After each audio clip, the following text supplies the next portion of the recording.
Well, so good morning to all of you. मेरी आवाज clear आ रही है सभी को? बोलिए फटाफट।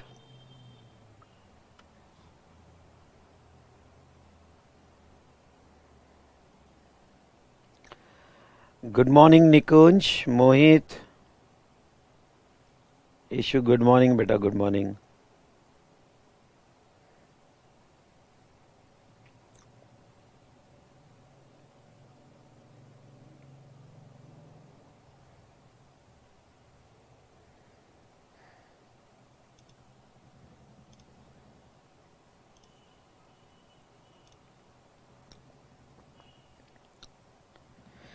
चलिए फटाफट, जो भी कनेक्टेड है, जो भी कनेक्ट हुआ अपनी अटेंडेंस लगाओ।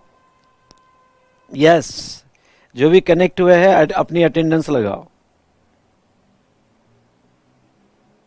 Good morning, good morning, good morning. तो अपनी अटेंडेंस, चलिए स्टार्ट करें।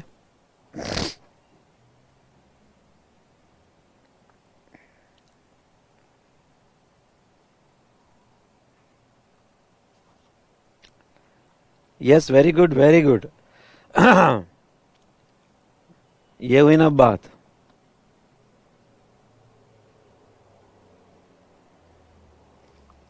सर नवंबर 22 एग्जाम के लिए पूरा बुक पढ़े या सीधा क्वेश्चन स्टार्ट करें? सीधा क्वेश्चन स्टार्ट कर दो।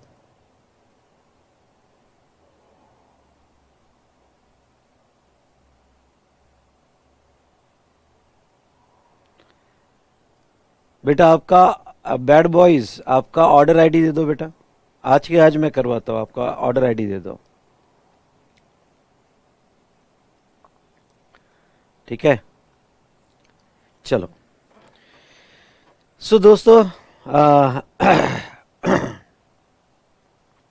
क्वेश्चन बैंक पीडीएफ फॉर्मेट में नहीं है, वो डिजिटल फॉर्मेट में ही है। अगर आपको क्वेश्चन बैंक चाहिए तो आपको बाय करना पड़ेगा हमारे वेबसाइट में, जिसमें आने को आपको 5-6 दिन लगेगा।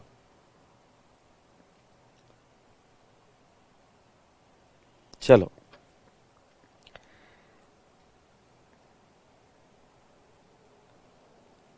चलिए तो दोस्तों, आज का हमारा डिस्कशन स्टार्ट करते हैं। Are you ready?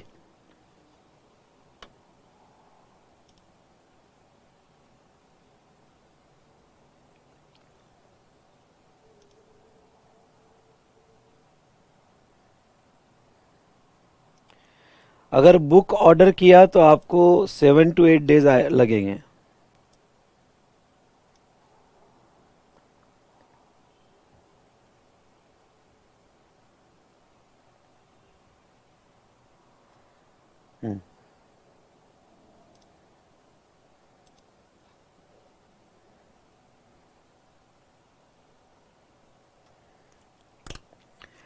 चलिए, so good morning, good afternoon, good evening to all of you. I hope सभी आप अच्छे होंगे। एक लंबी सांस लो और कहो, जो भी हुआ अच्छा हुआ, जो भी होगा बहुत अच्छा होगा, आए हम कुछ अच्छा करने। तो एक लंबी सांस लो और पूरे सेंसेस के साथ, पूरे शिद्दत से कहो, इस बार 80 पार। टैक्सेशन में उसके नीचे तो हम बिल्कुल भी नहीं सोचेंगे। डन? चलिए दोस्तों, अब हम स्टार्ट करते हैं हमारा रिवीजन। आज के रिवीजन में हम कंपोजिशन स्कीम लेंगे। और कोई स्टूडेंट को अगर यहाँ पे आज ये सेशन पहली बार कर रहा है तो मैं आपको बता दूं कि ये सेशन जो है, इसके पहले यहाँ पे टोटल 4 सेशन हो गया है, लेक्चर 00 से लेके लेक्चर 03 तक। ओके, तो इसके पहले टोटल 4 सेशंस हो गए हैं। और आपको अगर यहाँ आगे के सेशन कंटिन्यू करने हैं तो आपको vsmartacademy.com पे लॉगिन करना पड़ेगा। लॉगिन कैसे करना है इसका एक वीडियो मैंने वी स्मार्ट एकेडमी के चैनल पे डाला हुआ है, जिसका नाम है अ बिग गिव अवे, जिसमें मैंने पूरा कंप्लीट आपको लॉगिन प्रोसीजर एक्सप्लेन किया हुआ है। साथ साथ में मैं डिस्क्रिप्शन में भी डाल दूंगा। उस तरह से आप सारे सब्जेक्ट के जो रैपिड रिवीजन बैच है वो यहाँ पे वी स्मार्ट एकेडमी के लॉगिन के थ्रू आगे देख पाओगे। दूसरी बात यहाँ पे मैं आपको ये कह दूं कि अगर आपको यहाँ पे चार्ट बुक की पीडीएफ नोट्स चाहिए तो आपको आपके लॉगिन में दी जाएगी। और लॉगिन में मटेरियल कंटेंट में आपको दिया जाएगा। साथ साथ में हमारी टेलीग्राम ग्रुप की लिंक भी लॉगिन में दी गई है, तो आप उससे भी कनेक्ट हो सकते हो। और मैं आपको ये कह दूं कि क्वेश्चनएयर की पीडीएफ कॉपी नहीं है। बार बार क्वेश्चन आप पूछ कर स्पैम मत करो। क्वेश्चनएयर की डिजिटल कॉपी है। अगर आपको क्वेश्चनएयर या PDF of chart book by करनी है, जो फिजिकल कॉपी बाय करनी है, तो आपको अभी बहुत कम प्राइस में हमने वी स्मार्ट एकेडमी के वेबसाइट के लॉगिन पे आपको अवेलेबल करवा के दिया है। तो आप जीएसटी का क्वेश्चनएयर वहां से बाय कर सकते हो। आई होप आपको सारी इंफॉर्मेशन मिल गई होगी। और जो भी स्टूडेंट को कोई इशू होगा, जो मैंने कुछ क्वेश्चंस देख रहा हूँ, कुछ स्टूडेंट को टेक्निकल इशू है, तो अपने ऑर्डर आईडी और आपको कल कब कॉल बैक करना है उसका टाइमिंग डाल दीजिए। मेरी टीम ट्रैक कर लेगी और आपको आज कॉल बैक कर देगी। ठीक है, तो जिसको भी कोई प्रॉब्लम यहाँ पे, और एक बात ये कह दूं कि ये रिवीजन बैच की कोई सीरियल की वगैरह नहीं है। आपको सारा लेक्चर्स जो है लाइव सेशन में, और वही आपको प्लेलिस्ट में रिकॉर्डेड सेशन में आपके लॉगिन में आपको मिल जाएगा। चलिए, अब इससे ज़्यादा मैं आपके डाउट्स एंटरटेन नहीं करूँगा। बिना टाइम आगे लगाए हम स्टार्ट करते हैं आज का रिवीजन। नहीं, आज फेस टू फेस नहीं है।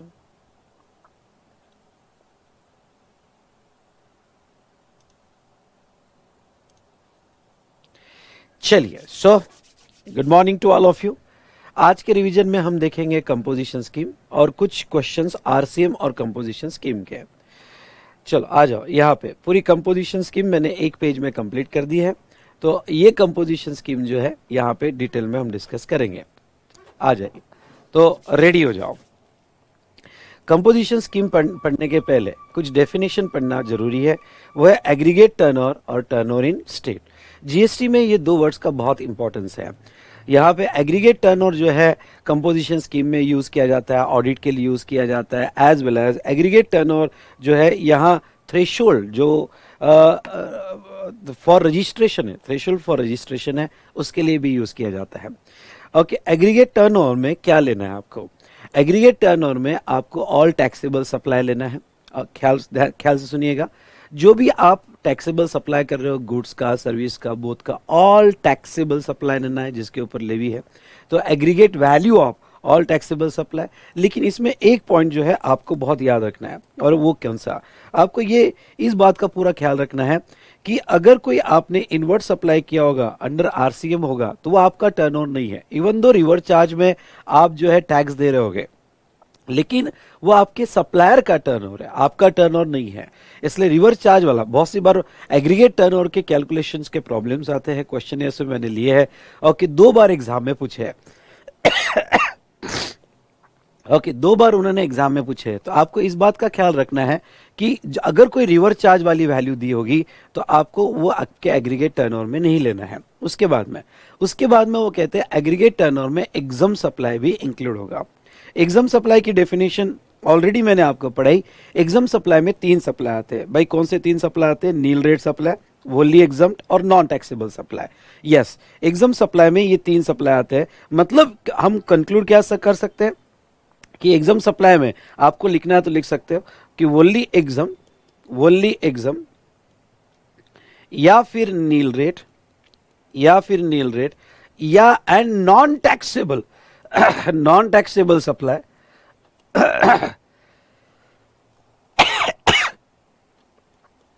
नॉन टैक्सेबल सप्लाई वो भी टर्नओवर में लिए जाएंगे।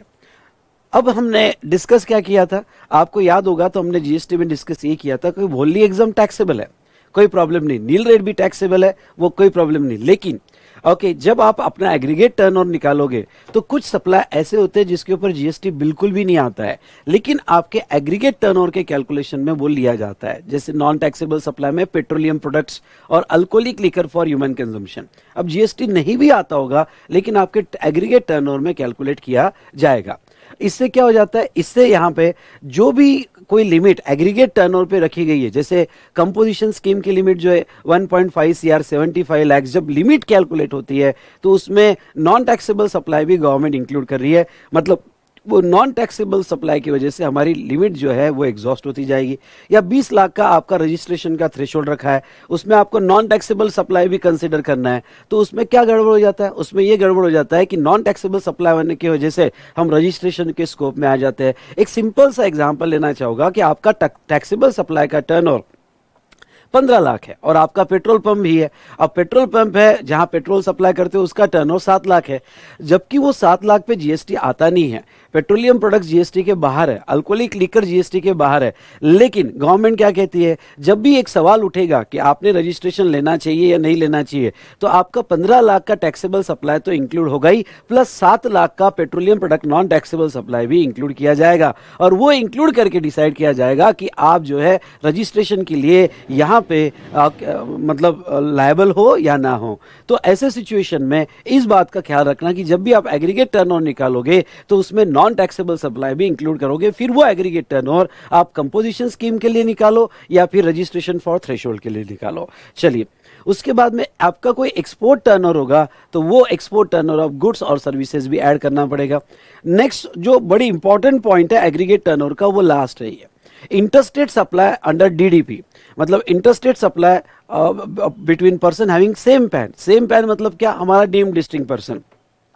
ये बड़ा कि यहाँ पे जो प्रोविजन है कि वो बिल्कुल याद रखने लायक है। मतलब क्या, मतलब यहाँ पे ये है कि अगर आप स्टॉक ट्रांसफर करते हो तो जीएसटी तो आता है। अगर आपने डीडीपी को स्टॉक ट्रांसफर किया या सर्विसेज दी डीडीपी को, तो जो आपने स्टॉक ट्रांसफर किया डीडीपी को या सर्विस दी, उसकी भी वैल्यू आपके टर्नओवर में ली जाएगी। इसका इंपैक्ट क्या होता है, अगर आप एक लाइन में समझ सकते हो तो समझ लो मेरी एक ब्रांच नागपुर में और मैं पुणे में हूं। पुणे से मैं नागपुर में स्टॉक ट्रांसफर कर रहा हूं तो उसकी वैल्यू मेरे टर्नओवर में आ गई, प्लस प्लस मैं पुणे नागपुर से जब सप्लाई कर रहा होगा तो वो भी मेरा टर्नओवर है। यानी 2 बार टर्नओवर ऐड हो जाते हैं, स्टॉक ट्रांसफर का भी वैल्यू ऐड हो जाता है और जब मैं नागपुर से सेल करूंगा उसकी भी वैल्यू ऐड हो जाती है। सो दोस्तों, एग्रीगेट टर्नओवर में ये बड़ा प्रॉब्लम है, पर आपको ये पॉइंट स्पेशली याद रखना है। दूसरा, आपको जो ये टर्नओवर लेना है, ये लाइन बड़ी इंपॉर्टेंट है, और computed all India basis. All India basis का मतलब क्या है, ऑल इंडिया बेसिस का मतलब ये है कि जब भी आप एग्रीगेट की बात करो तो एग्रीगेट कोई इंडिविजुअल ब्रांच का नहीं होगा। पूरे इंडिया में जितने भी ब्रांचेस होगी under same pan, come on, जितनी भी ब्रांचेस होगी अंडर सेम पैन, सबका जो है टर्नओवर यहाँ पे लेगा, सबका टर्नओवर यहाँ पे लिया जाएगा। ओके, पर जब आप टर्नओवर निकालोगे तो आप सिर्फ जीएसटी छोड़ दोगे, बाकी सारे टैक्सेस ऐड करोगे, लेकिन जीएसटी उसमें कंसीडर नहीं करोगे। ये जो थी definition of aggregate turnover. Okay, तो ये डेफिनेशन अच्छे से पढ़ के जाना। इसके ऊपर 2 बार क्वेश्चंस जो है ओके यहाँ पे पूछे गए हैं, और यहाँ how to calculate aggregate turnover, उसके मार्क्स आप बिल्कुल ओके मत छोड़ना। उसके बाद में टर्नओवर इन स्टेट, बेटा टर्नओवर इन स्टेट और एग्रीगेट टर्नओवर डेफिनेशन लगभग सेम है। जैसे मैं पहले पढ़ लेता हूं और इस दोनों का एक 3 लाइन डिफरेंस आपको बताने की कोशिश करता हूं।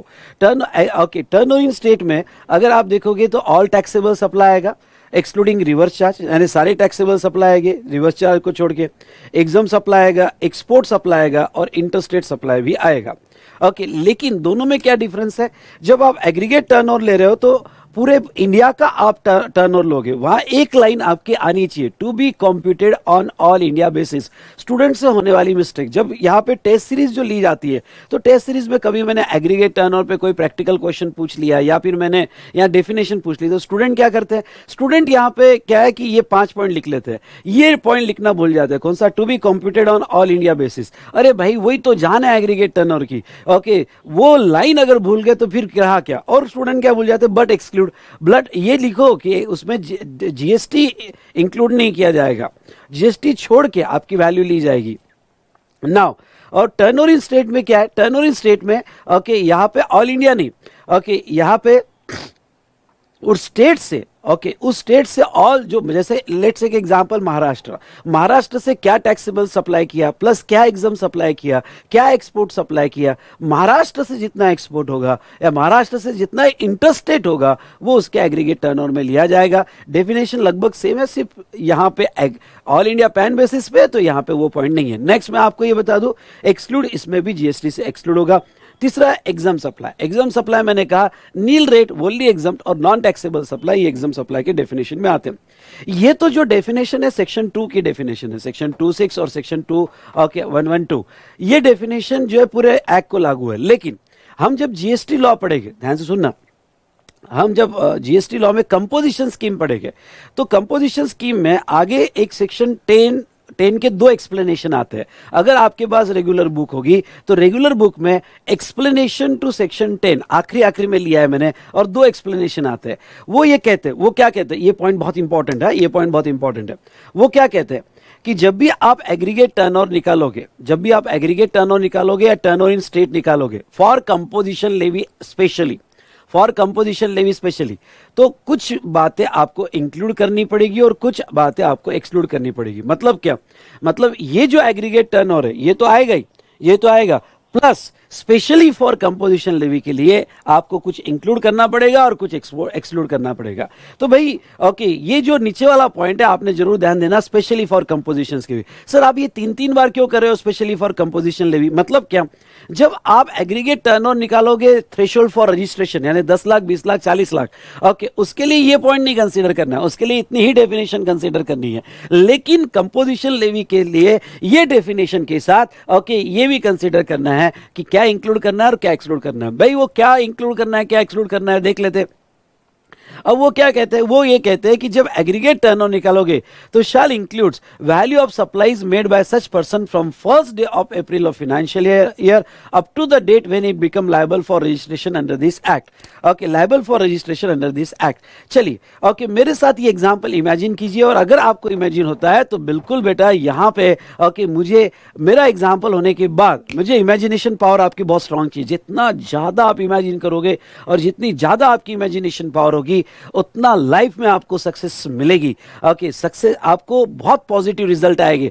तो नाउ यहां पे जैसे जैसे कंपोजिशन लेवी कहती है कि अगर आपका aggregate turnover in preceding financial year 1.5 crore होगा या 75 लाख होगा इन स्पेशल कैटेगरी ऑफ स्टेट, और सर्विस होगा तो 50 लाख। 2 स्कीम है। ओके, 1.5 करोड़ 75 लाख ये मैन्युफैक्चरर, ट्रेडर और रेस्टोरेंट कैटरिंग के लिए है, और 50 लाख जो है वो प्रीडोमिनेंटली सर्विस प्रोवाइडर के लिए है। ओके, क्लियर, यस और नो? चलो अब दोस्तों देखो, यहां पे पिछले साल मेरा पहला साल था। ओके, इमेजिन करना, पिछला साल मेरा last year preceding financial year was my first financial year. उसमें क्या था, मैंने पहले 20 लाख पे थ्रेशोल्ड लिया था क्योंकि मुझे थ्रेशोल्ड अवेलेबल था। मैंने पहले 20 लाख पे थ्रेशोल्ड लिया था। अब मैंने थ्रेशोल्ड लेने के बाद मेरा टर्नओवर हुआ, थ्रेशोल्ड लेने के बाद मेरा टर्नओवर हुआ और वो हुआ 140 लाख, मतलब 1.4 CR। तो 20 लाख थ्रेशोल्ड था प्लस 1.4 मेरा ओके यहाँ पे एक्स्ट्रा टर्नओवर हुआ पिछले साल। तो मुझे ये बताओ कि जब मैं प्रीसीडिंग फाइनेंशियल ईयर का एग्रीगेट टर्नओवर निकालूंगा तो मेरा एग्रीगेट टर्नओवर क्या होगा? थ्रेशोल्ड को छोड़ के, यानी जब मैं लायबल हुआ वहां से okay from the first day April till I am liable for registration, यानी जब मैं थ्रेशोल्ड में था वो छोड़ के जो एक्स्ट्रा हुआ 1.4 वही लूंगा, या फिर 1 अप्रैल से लेके till I liable for registration यानी थ्रेशोल्ड वाला भी मैं कंसीडर करूंगा, यानी मेरा 1.4 होगा या 1.6 होगा एग्रीगेट टर्नओवर? बताओ प्लीज, बताओ बेटा।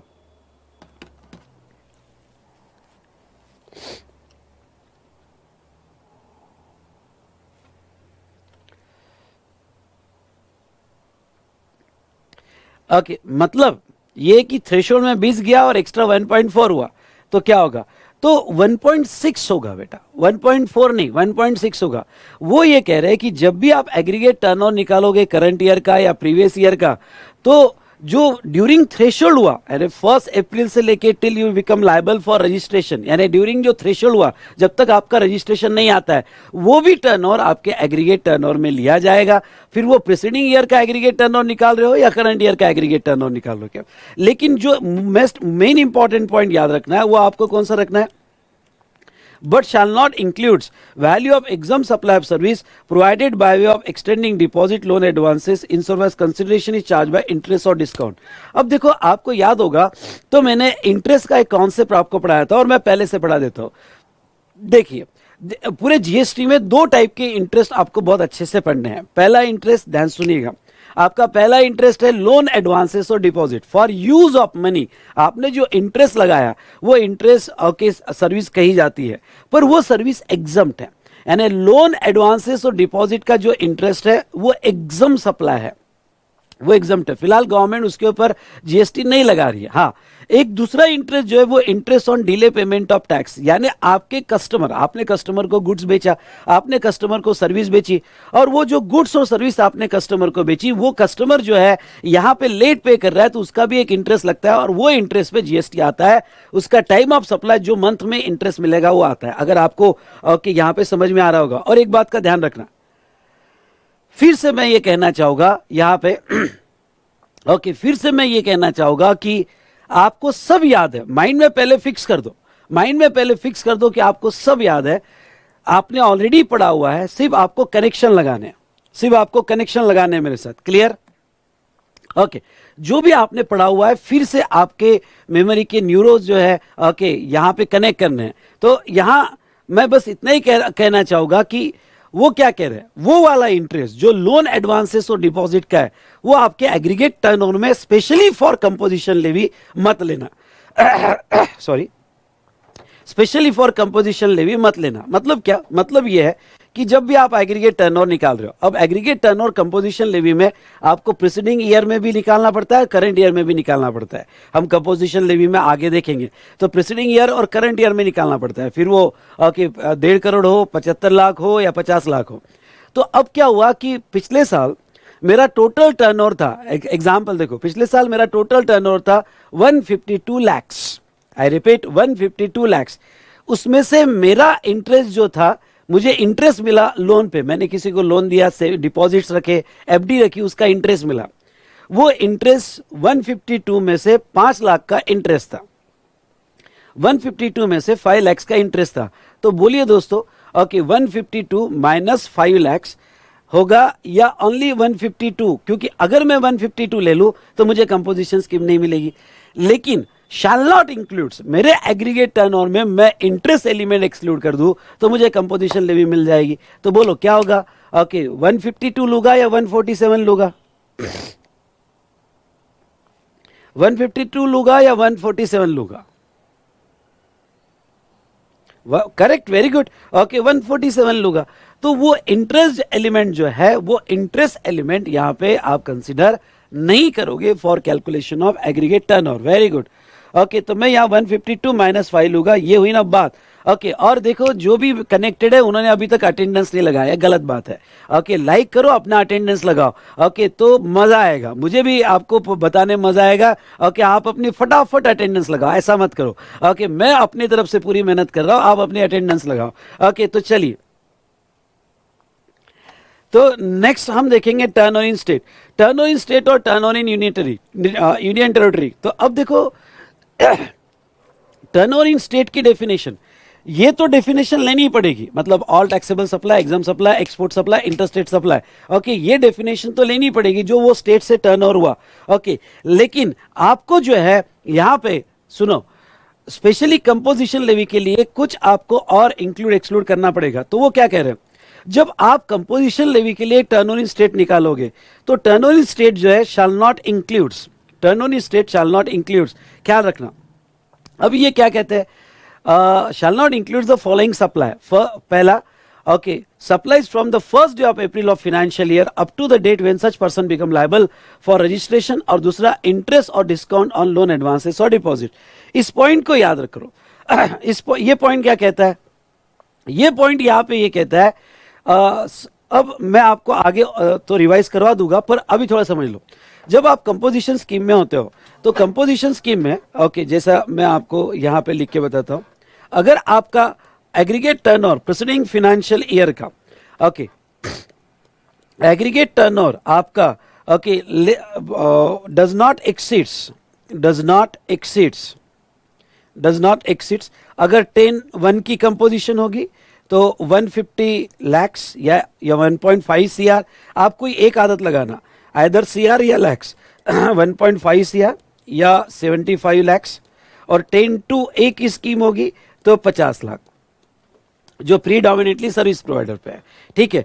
तो अगर आप ये कंडीशन फुलफिल करते हो तो आपको कंपोजिशन लेवी मिल जाती है। मतलब आप जो है जीएसटी ओके 1% या 5% या 6% से करंट फाइनेंशियल ईयर में पे कर सकते हो, ओके, यानी लो रेट का आपको बेनिफिट मिल जाता है। पर क्या पूरा फाइनेंशियल ईयर होगा? नहीं। ओके, करंट ईयर में भी ये लिमिट जो है 1.5 सीआर या 75 लाख या 50 लाख इतने अमाउंट तक ही आप 1%, 5% या 6% पे जीएसटी दे सकते हो। यानी आप करंट ईयर एग्रीगेट टर्नओवर इतने पे आप इतना जीएसटी दे सकते हो। अगर इसके बाद भी आपका टर्नओवर होता है तो आपको नॉर्मल रेट से जीएसटी देना पड़ेगा। चलो ये बात हो गई। अब आप जब जीएसटी देते हो तो जीएसटी टर्नओवर इन स्टेट पे देते हो, टर्नओवर इन स्टेट पे देते हो। मतलब जैसा आपकी एक ब्रांच महाराष्ट्र में, एक ब्रांच राजस्थान में, एक ब्रांच यहाँ पे ओके एमपी में है, तो जो महाराष्ट्र से टर्नओवर हुआ उसका जीएसटी कंपोजिशन लेवी में महाराष्ट्र से दोगे, जो राजस्थान से हुआ वो राजस्थान में दोगे। यानी टैक्स पे करते वक्त, यानी जो आप 1% का टैक्स पे करोगे या 5% का टैक्स पे करोगे या 6% का टैक्स पे करोगे तो वो स्टेट वाइज पे करोगे आप, वो टोटल पे नहीं दोगे। तो जो टर्नओवर इन स्टेट पर आप टैक्स देते हो, ये टर्नओवर इन स्टेट निकालते वक्त ओके आपको दो चीजें नहीं लेनी है। यानी ये जब 1% ऑफ टैक्स आप पे करते हो तो आपको दो चीजें नहीं लेनी है। ओके, कौन सी दो चीजें नहीं लेनी है? तो आपको पहला ओके वो कहते हैं कि जब आप टैक्स पे करने जाओगे तो जो थ्रेशोल्ड वाला, अगर आपने करंट ईयर में थ्रेशोल्ड लिया होगा, आपने करंट ईयर में 20 लाख का थ्रेशोल्ड लिया होगा या 10 लाख का थ्रेशोल्ड लिया होगा या 40 लाख का थ्रेशोल्ड लिया होगा। थ्रेशोल्ड की 3 लिमिट है, ओके, तो 40 लाख का थ्रेशोल्ड लिया होगा, हम रजिस्ट्रेशन चैप्टर में पढ़ेंगे। तो अगर ये 3 थ्रेशोल्ड्स आपने लिए होंगे 10, 20 और 40, तो ये जो है इस पे थ्रेशोल्ड मतलब क्या? थ्रेशोल्ड मतलब नो जीएसटी, आपने जीएसटी नहीं दिया। तो जब आप 1% पे करोगे तो ये जो लिमिट थी 10 लाख, 20 लाख, 40 लाख, ये एक्सक्लूड करके जो आगे का होगा उस पे आपको 1% देना पड़ेगा। लेट्स से के एग्जांपल आपका थ्रेशोल्ड 10 लाख है, सॉरी आपका थ्रेशोल्ड 20 लाख है, तो आगे आपने कितना टर्नओवर किया? तो आपने आगे जो टर्नओवर किया है वो 1.3 सीआर है, तो आपको 1% 1.3 सीआर का देना पड़ेगा। आप स्पेशल कैटेगरी भी ऑफ स्टेट में है और आपने समझ लो थ्रेशोल्ड 20 लाख दिया, तो 55 लाख पे ही आपको जो है आगे जी 1% देना पड़ेगा। और अगर आप सर्विस में हो, यानी आप 6% की स्कीम ले रहे हो, तो उसमें आपने थ्रेशोल्ड 20 लाख लिया है, तो आपको बचे हुए 30 लाख पे ही 6% का टैक्स देना पड़ेगा। इन शॉर्ट ओके वो क्या कहते हैं? वो ये कहते हैं कि जब बात एग्रीगेट की होगी तो थ्रेशोल्ड वाला ऐड करो, क्योंकि वो भी आपका टर्नओवर है। पर जब आप टैक्स पे करने के लिए टर्नओवर इन स्टेट निकाल रहे हो, आई रिपीट, टैक्स पे करने के लिए टर्नओवर इन स्टेट निकाल रहे हो, तो फिर थ्रेशोल्ड पे टैक्स मत दो, वो तो आपका थ्रेशोल्ड था, ओके, थ्रेशोल्ड पे टैक्स मत दो, उसके आगे का जो लिमिट है उस पे टैक्स दो। बड़ा टेक्निकल डिस्कशन था, लेकिन समझ में आया क्या आपको? ये बताइए प्लीज बताइए, समझ में आया कि नहीं आया? आया होगा तो यस कीजिएगा, ओके। और अभी तक सबकी अटेंडेंस नहीं लगी है, क्यों नहीं लगी है सबकी अटेंडेंस? ओके, फटाफट अटेंडेंस मारो। सोए हो क्या सभी? Yes, okay. तो एग्रीगेट टर्नओवर के लिए थ्रेशोल्ड वाला ऐड होगा, लेकिन टर्नओवर इन स्टेट निकालने के लिए वो ऐड नहीं होगा। ये हुई ना अच्छी बात। और दूसरा जब आप टर्नओवर इन स्टेट निकालोगे तो उसमें भी इंटरेस्ट डिस्काउंट वगैरह एक्सक्लूड करोगे। आई रिपीट, जब आप टर्नओवर इन स्टेट निकालोगे तो उसमें भी interest discount, okay, interest on loan या discounting, okay, cheque discounting, bill of exchange discounting, वो आप एक्सक्लूड करोगे। ये हुई ना बात। चलिए, तो यहां पे हमने ओके एग्रीगेट टर्नओवर और टर्नओवर इन स्टेट और एग्जाम सप्लाई और स्पेशली कंपोजिशन लेवी के लिए ये 2 फैक्टर का आपको ध्यान रखना है। ओके, 2 फैक्टर का ध्यान रखना है। चलिए, अब मैं आता हूं कंपोजिशन स्कीम में। अभी तक तो हम डेफिनेशन देख रहे थे, ओके।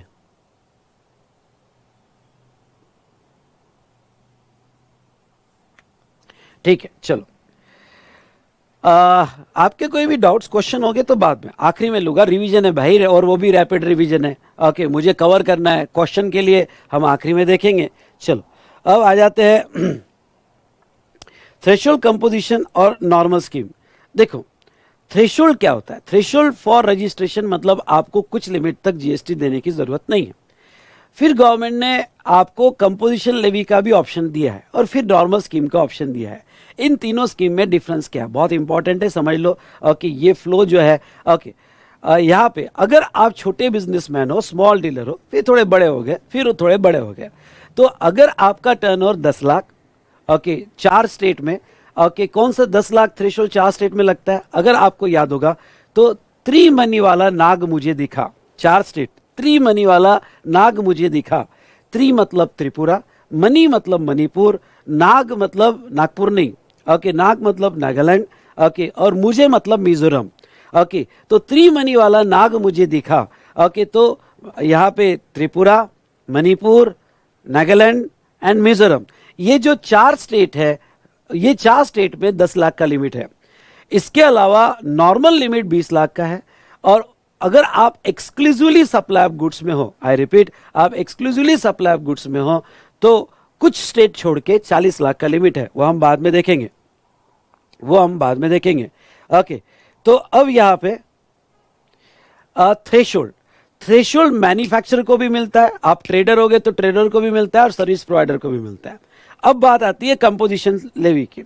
अगर आपका एग्रीगेट टर्नओवर, ओके, अगर 10(1) की कंपोजिशन स्कीम ले रही है तो मैन्युफैक्चरर, ट्रेडर और सर्विस प्रोवाइडर के लिए 1.5 CR है। Special category of state except Assam, Himachal Pradesh और जम्मू एंड कश्मीर, 3 स्टेट छोड़ के बाकी स्पेशल कैटेगरी ऑफ स्टेट में होगा तो 75 लाख है। और अगर आप 10(2) की स्कीम ले रहे हो तो 50 लाख है, जिसमें 6% का GST आता है। वो भी तीनों का अवेलेबल है। और नॉर्मल स्कीम, नॉर्मल स्कीम मतलब आप कंपोजिशन लेवी नहीं ले रहे हो, आप जो टैक्स पे कर रहे हो यहाँ पे नॉर्मल रेट से दे रहे हो। अब आपका सवाल होगा कि सर ये जो कंपोजिशन लेवी लोग क्यों लेते हैं? ओके, इसका सबसे बड़ा बेनिफिट ये है कंपोजिशन लेवी का कि आपको रिकॉर्ड मेंटेन नहीं करने पड़ते, क्वार्टरली स्टेटमेंट होता है, ईयरली रिटर्न होता है, कंप्लायंस कॉस्ट कम हो जाती है। और ये कंपोजिशन लेवी मोस्टली उन लोगों को ज्यादा बेनिफिशियल है जिनके ट्रांजेक्शन B2C है और आगे टैक्स का बेनिफिट पास ऑन नहीं करना है in the form of ITC। हाँ, लेकिन अगर आपके ट्रांजैक्शन B2B है तो ये कंपोजिशन लेवी कतई आपको बेनिफिशियल नहीं होती है। क्यों? क्योंकि आपको टैक्स इनवॉइस देखे सामने वाला जो है आपका वो क्रेडिट लेना चाहता है, सामने वाला क्रेडिट लेना चाहता है। तो ऐसे सिचुएशन में ओके, जो स्मॉल रिटेलर है B2C ट्रांजैक्शन करते हैं उनको गवर्नमेंट ने कंप्लायंस कॉस्ट से बचाने के लिए, रिकॉर्ड कॉस्ट बचाने के लिए एक सिंपल स्मॉल परसेंटेज का टैक्स लगाया है। ओके, बाकी नॉर्मल स्कीम जिसमें आप ITC लो और ओके सामने टैक्स इनवॉइस दो। कंपोजिशन स्कीम के नुकसान क्या है? ओके, नुकसान यह है कि आप जो है ITC नहीं ले सकते, ओके, फॉर पेमेंट ऑफ 1%, 5%, 6%। आप ये बर्डन कस्टमर को पास ऑन भी नहीं कर सकते। ये केस में आप टैक्स इनवॉइस नहीं बना सकते, आपको बिल ऑफ सप्लाई बनाना पड़ता है। तो वो उसके नुकसान है। ओके, डिपेंड्स कि आपका नेचर ऑफ बिजनेस क्या कहता है। ओके, तो टैक्स बेनिफिट, ओके, थ्रेशोल्ड में टैक्स देना नहीं है। कंपोजिशन स्कीम में आपको कंपोजिट रेट से टैक्स देना है और नॉर्मल स्कीम में आपको जो भी 5%, 12%, 18% या 28% वही रेट से आपको टैक्स देना है। उसके बाद में रजिस्ट्रेशन की बात करेंगे। ओके, तो यहां पे रजिस्ट्रेशन जो है तो यस बेटा ध्यान से सुनो, जो रजिस्ट्रेशन है, रजिस्ट्रेशन थ्रेशोल्ड में होगा तो नॉट रिक्वायर्ड, कंपोजिशन स्कीम में होगा तो रजिस्ट्रेशन लेना पड़ता है। ध्यान सुनना, क्यों? क्योंकि कंपोजिशन स्कीम में आप टैक्स देते हो, टैक्स देते हो तो रजिस्ट्रेशन आपका होना जरूरी है। इसलिए आपको कंपोजिशन स्कीम लेना भी होगा तो भी आपको रजिस्ट्रेशन लेना है, नॉर्मल स्कीम में तो लेना ही पड़ेगा। GST invoice, GST invoice threshold में नहीं देना पड़ता है। कंपोजिशन स्कीम में उसका नाम होता है बिल ऑफ सप्लाई। बोलो क्या नाम होता है? Bill of supply. और यहां पे क्या नाम होता है? Tax invoice. आई रिपीट, यहां पे क्या नाम होता है? Tax invoice. उसके बाद में रिकॉर्ड, यहां रिकॉर्ड मेंटेन करने की जरूरत नहीं है, यहां to the some limited extent ही रिकॉर्ड मेंटेन करना पड़ेगा। तो as per prescribe record normal scheme में मेंटेन करना पड़ेगा। ITC थ्रेशोल्ड में मिलता ही नहीं है। कंपोजिशन लेवी में भी इवन दो आप रजिस्टर्ड हो पर ITC नहीं मिलता है, लेकिन नॉर्मल स्कीम में होता है ITC मिल जाता है। रिटर्न थ्रेशोल्ड के केस में नहीं लगता है। नेक्स्ट यहां पे रिटर्न जो है ईयरली जाता है, GST एनुअली जाता है GSTR 4 में।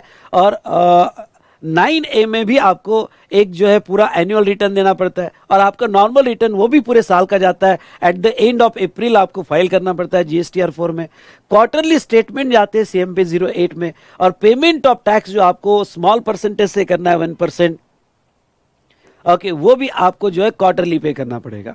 और नॉर्मल स्कीम में GSTR 1, 2, GSTR 3 भी ओके, ये मंथली क्वार्टरली बेसिस पे जाएंगे, मंथली और क्वार्टरली बेसिस पे जाएंगे। तो ये देखा हमने यहाँ पे कंपोजिशन स्कीम, उसके क्या बेनिफिट्स हैं एक्सेट्रा। चलिए अब हम देखते हैं कंपोजिशन स्कीम। देखो बेटा, ये चार्ट मैं फिर से कहता हूं, I have tried my best कि पूरा चैप्टर कंपोजिशन लेवी का एक चार्ट में खत्म कर दूं। हाँ, इसके रिलेटेड मैंने कोई डायग्राम्स लिए होंगे तो वो आप रेगुलर बुक से देख लेना, अगर आपने मेरा रेगुलर क्लास किया हो, और नहीं भी किया हो तो ये रिवीजन तो हो ही जाएगी, साथ साथ में क्वेश्चन देख लेना। ओके, तो चलिए 2 कंपोजिशन लेवी है पूरे इसमें, एक है 10-1 और एक है 10-2A। ठीक है, यहां पे 10-1 कर देना, एक है 10-1 और एक है 10-2A। 2 कंपोजिशन लेवी दी है। 10-1 की कंपोजिशन लेवी, ध्यान से सुनिएगा, 10-1 की कंपोजिशन लेवी किसके लिए है? तो 10-1 की कंपोजिशन लेवी यहां मैन्युफैक्चरर, कैटरिंग एंड रेस्टोरेंट और ट्रेडर, ओके, जो प्रीडोमिनेंटली सर्विस में नहीं है, ओके, उनके लिए है। तो यहां 10-1 की कंपोजिशन स्कीम लेवी देखो, अप्लीकेबल टू रजिस्टर्ड पर्सन, मतलब क्या कि अगर आप कंपोजिशन स्कीम लेवी लेना चाहते हो तो आप रजिस्टर्ड पर्सन होना चाहिए, whose aggregate turnover in preceding financial year. हाँ, अगर आपको कंपोजिशन लेवी लेनी है तो आपको करंट ईयर नहीं देखना है, आपको प्रीसीडिंग फाइनेंशियल ईयर देखना है। Whose aggregate turnover in preceding financial year is not exceeding 75 lakhs। Okay, अगर आप स्पेशल कैटेगरी ऑफ स्टेट में हो तो 75 lakhs, अदर देन, ये बहुत इंपॉर्टेंट है, हिमाचल प्रदेश, आसाम और जम्मू एंड कश्मीर, मतलब okay, special category of state में हो तो ये 3 स्टेट छोड़ के 75 लाख की ही लिमिट आपको मिलेगी। अगर आपका एग्रीगेट टर्नओवर पिछले साल अगर 75 lakhs या उससे कम होगा, ओके, 75 lakhs या उससे कम होगा, तो आपको कंपोजिशन स्कीम नहीं मिलेगी। और सॉरी 75 लाख से उससे कम होगा तो आपको कंपोजिशन लेवी मिल जाएगी, बट .75 lakhs होगा तो भी मिल जाएगी, 75 लाख से एक्सीड होता है तो नहीं मिलेगी। और बाकी अदर स्टेट हो गए इंक्लूडिंग हिमाचल प्रदेश, आसाम और जम्मू एंड कश्मीर, तो वो सिचुएशन में लिमिट अप्लीकेबल है 150 lakhs। ठीक है, अब ये जो लिमिट मिलती है अप्लीकेबिलिटी में, आप थोड़ा ये डाल दो, अप्लीकेबिलिटी में आप यहां लिख सकते हो, ये जो अप्लीकेबल है कंपोजिशन लेवी, लिखना है तो लिख देना, मैन्युफैक्चरर, यहां पे मैन्युफैक्चरर, रेस्टोरेंट एंड कैटरिंग और ट्रेडर, जो गुड्स में डील करते हैं, ओके, और ये स्पेशली सप्लाई ऑफ गुड्स, और एक सर्विस है और वो सर्विस है मैन्युफैक्चरर, ओके, वो सर्विस है मैन्युफैक्चरर। ठीक है, हाँ, अब नेक्स्ट जो इंपॉर्टेंट मार्जिनल सर्विस वाला कंसेप्ट समझ लो। ये मार्जिनल सर्विस यानी क्या? अब देखो 10-1 की कंपोजिशन स्कीम ये सप्लाई ऑफ गुड्स जो होता है उनको ध्यान में रखते हुए बनाई गई है, और वहां 1.5 करोड़ का बेनिफिट दिया गया है। दूसरी बात यहां पे ध्यान से सुनना, यहां पे जो है ओके, मैन्युफैक्चरर और ट्रेडर को दिया और एक ही सर्विस है, और वो सर्विस है restaurant catering. Okay, restaurant catering के अलावा बाकी दूसरे सर्विस को यहां पे, अगर आप प्योरली सर्विस प्रोवाइडर हो तो यहां पे कंपोजिशन लेवी नहीं मिलती है। नाउ अगर रेस्टोरेंट कैटरिंग होगा तो आपको 1.5 करोड़ तक का कंपोजिशन लेवी मिल जाता है। नाउ नेक्स्ट पॉइंट, यहां पे लेकिन गवर्नमेंट ने यहां पे 10-2 में एक रिस्ट्रिक्शन डाला है, conditions for eligibility of composition levy. अगर 10-2 की एक रिस्ट्रिक्शन देखते हैं तो वो क्या कहता है कि वो can not supply any service, यानी जो 10-1 का कंपोजिशन लेवी ले रहा है मैन्युफैक्चरर, ट्रेडर और रेस्टोरेंट कैटरिंग। अब एग्जांपल लेते हैं मैन्युफैक्चरर सप्लाई ऑफ गुड्स कर रहा है, तो सप्लाई ऑफ गुड्स के साथ साथ कोई भी सर्विस नहीं दे सकता, कोई भी नहीं दे सकता, ना टैक्सेबल दे सकता ना एग्जाम दे सकता, ये 10-2 की कंडीशन है। आगे जाके तो कोई भी सर्विस नहीं दे सकता। ट्रेडर जब सप्लाई ऑफ गुड्स करेगा तो उसके साथ कोई भी सर्विस नहीं दे सकता। रेस्टोरेंट कैटरिंग खुद एक सर्विस है, अगर वो रेस्टोरेंट कैटरिंग के अलावा दूसरी कोई भी सर्विस वो प्रोवाइड नहीं कर सकता अंडर सेम पैन, ये रिस्ट्रिक्शन डाला हुआ है। अब ये रिस्ट्रिक्शन डालने की वजह से ओके, गड़बड़ क्या हो जाएगी, क्योंकि रिस्ट्रिक्शन तो आगे, गड़बड़ क्या हो जाएगी, तो ये तो मैन्युफैक्चरर ट्रेडर के हाथ ही बन जाएंगे।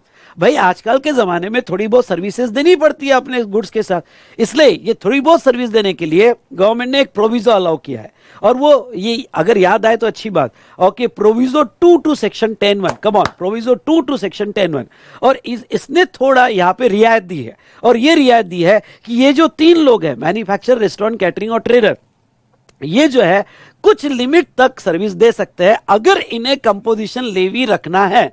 देखो गवर्नमेंट कह रही है कि हमारे, अगर आप दो जो आपको सर्विस देना है, लेकिन अगर हमारे से कंपोजिशन लेवी का बेनिफिट लेना है तो 10(1) की स्कीम में आप इतने लिमिट तक जो है सर्विस दे सकते हो, इससे ज्यादा दिया तो उसी दिन कंपोजिशन लेवी विड्रॉ कर ली जाएगी। भाई यहां पे ओके कितने लिमिट तक दे सकते हो, तो मे सप्लाई सर्विसेज, ओके ये 3 लोग may supply services up to value कितना 10% ऑफ टर्नओवर इन स्टेट, किसका 10% ऑफ टर्नओवर इन स्टेट और union territory, okay in preceding financial year और ₹5 lakhs whichever is higher. और ये लिमिट स्टेट वाइज है, हर state में जहां पे भी आपकी ब्रांच होगी ओके उस स्टेट का जो टर्नओवर इन स्टेट होगा इन प्रीसीडिंग फाइनेंशियल ईयर, ख्याल रहे turnover in state of preceding financial year और union territory in preceding financial year, okay तो पिछले साल का उस स्टेट का जो टर्नओवर है ओके वो टर्नओवर का 10% और 5 lakhs whichever is higher, इतने लिमिट तक आप करंट ईयर में अपने गुड्स के साथ सर्विस दे सकते हो। और जो गुड्स के साथ सर्विस दोगे वहां ओके आपको 1% का ही जीएसटी लगेगा और ये लिमिट स्टेट वाइज है। और whichever is higher, let's take example, आपका प्रीसीडिंग फाइनेंशियल ईयर का turnover in state of Maharashtra होगा और वो 60 lakhs है, तो 60 lakhs का 10% और 5 lakhs whichever is higher मतलब 6 lakhs आपको मिल जाएगा। ओके यहां ये लिमिट आपको हर स्टेट में मिलेगी, आपका राजस्थान में भी है तो राजस्थान में भी इतना लिमिट तक आप प्रोवाइड कर सकते हो। बट एग्रीगेट टर्नओवर ओके आप इतनी सर्विस दे सकते हो, but aggregate turnover does not exceed 1.5 CR, ठीक है, aggregate turnover does not exceed 1.5 CR। Done done done done, चलिए ओके और ये कहते हैं कि जब आप पिछले साल का टर्नओवर इन स्टेट निकालोगे तो उसमें भी इंटरेस्ट कंसीडर नहीं करोगे, इंटरेस्ट ऑन लोन एडवांसेस और डिपॉजिट नहीं लोगे। लेट्स टेक एग्जांपल, यानी इन सिंपल वर्ड एक लाइन में कहो कि आगे तो मैंने कहा है इंटरेस्ट का एलिमेंट आप कोई कैलकुलेशन में नहीं लोगे, ये मैंने यहां पे लिमिट में दिया है। ओके अब वो क्या कहते हैं यहां पे ध्यान से सुनिएगा, वो क्या कहते हैं यहां पे ध्यान से सुनिएगा।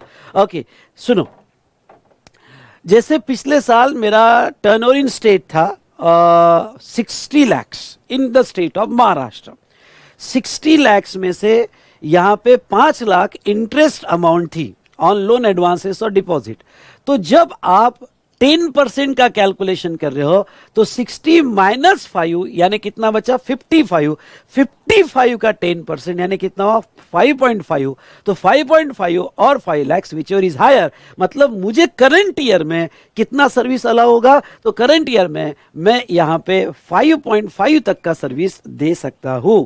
आई होप यू अंडरस्टूड। ओके तो ये था regarding to marginal service limit, इसके ऊपर क्वेश्चन आने के पूरे चांसेस है एग्जाम के लिए। इससे रिलेटेड जो भी क्वेश्चंस हो गए वो ध्यान से देख के जाना, स्पेशली आरटीपी के क्वेश्चंस या फिर एग्जामिनेशन क्वेश्चंस, क्योंकि क्वेश्चन रिपीट हो सकता है मार्जिनल सर्विस पे।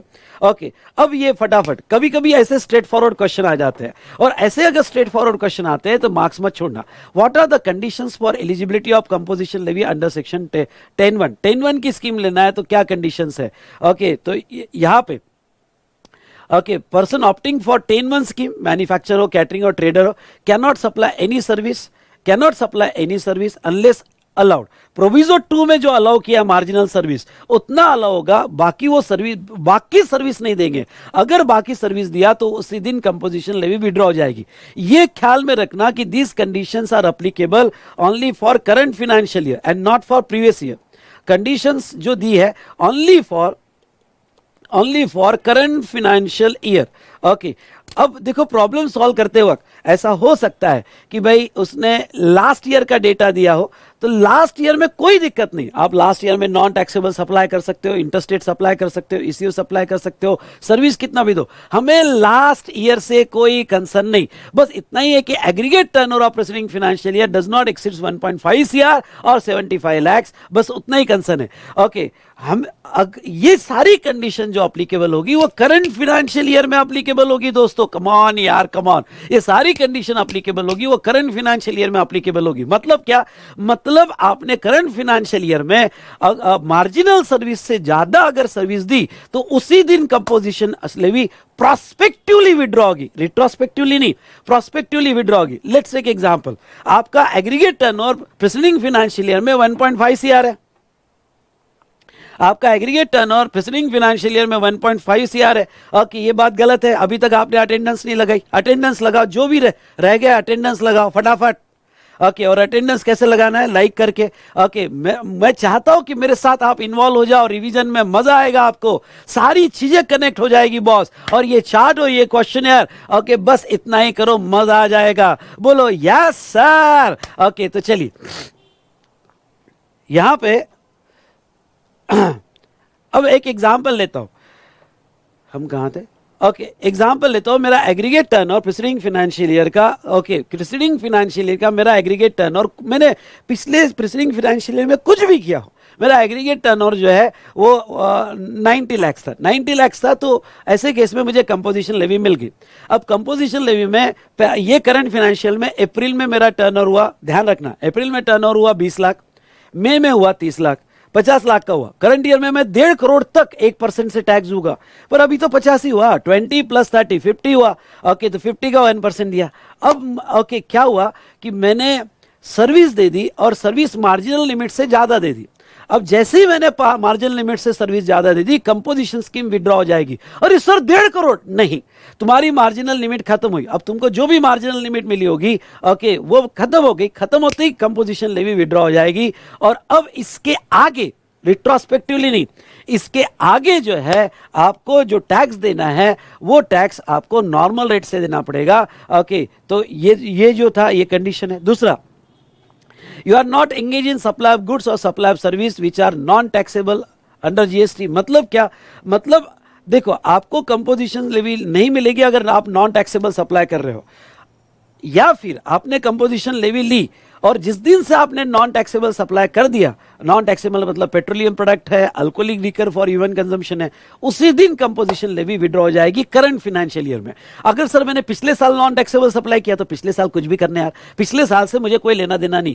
ओके, पिछले साल नॉन टैक्सेबल सप्लाई किया होगा, प्रॉब्लम में ऐसा दिया होता है कि इन preceding financial year interstate supply किया, अलाउड, पिछले साल अलाउड है, बट एक ही कंडीशन है कि aggregate turnover does not exceeds 1.5 CR और 75 लाख। ये सारी कंडीशन करंट ईयर में है। करंट ईयर में जिस दिन भी नॉन टैक्सेबल सप्लाई किया हो उसे कंपोजिशन स्कीम नहीं मिलेगी। इंटरस्टेट आउटवर्ड सप्लाई किया हो गुड्स और सर्विस का मतलब क्या? देखो, इंटरस्टेट इनवर्ड सप्लाई अलाउड है। मतलब क्या? मतलब ये हुआ कि अगर आपने ओके दिल्ली से माल खरीदा, कोई दिक्कत नहीं, कंपोजिशन लेवी मिल जाएगी। रिस्ट्रिक्शन किसके ऊपर है? Interstate outward supply. अब इंटरस्टेट में क्या आता है? इंटरस्टेट में आता है from one state to another state, one state to union territory, या इंपोर्ट एक्सपोर्ट भी किया हो, सुनिए ध्यान से, इंपोर्ट एक्सपोर्ट भी किया हो तो आपकी कंपोजिशन स्कीम उसी दिन विड्रॉ कर ली जाएगी, आपको कंपोजिशन लेवी नहीं मिलेगी। उसके बाद में नेक्स्ट क्या? उसके बाद में not engage in eco supply, जहां टीसीएस कट होते हैं। अब ये तो ओके, यहां यस बेटा, अमेजॉन के केस में, स्विगी के केस में, ओके, अगर आप अपना माल ईसीओ के थ्रू बेच रहे हो, इलेक्ट्रॉनिक कॉमर्स ऑपरेटर के थ्रू बेच रहे हो, अमेजॉन के थ्रू बेच रहे हो, समझ लो मैं एक ट्रेडर हूं, ओके, और मैं मैन्युफैक्चरर हूं और मेरा माल मैं अमेजॉन के थ्रू बेच रहा हूं, जो मेरा टीसीएस काटता है, tax collection at source, okay, under section 52 TCS काट रहा है, तो वो केस में जो ट्रेडर अमेजॉन के थ्रू बेच रहा है या फ्लिपकार्ट के थ्रू बेच रहा है या स्विगी के थ्रू बेच रहा है या रेस्टोरेंट कैटरिंग स्विगी के थ्रू बेच रहा है, तो उससे 150 लाख की कंपोजिशन लेवी नहीं मिलेगी करंट फाइनेंशियल ईयर में। ओके, या उसी दिन विड्रॉ हो जाएगी जिस दिन से उसने ईसीओ सप्लाई चालू कर दिया।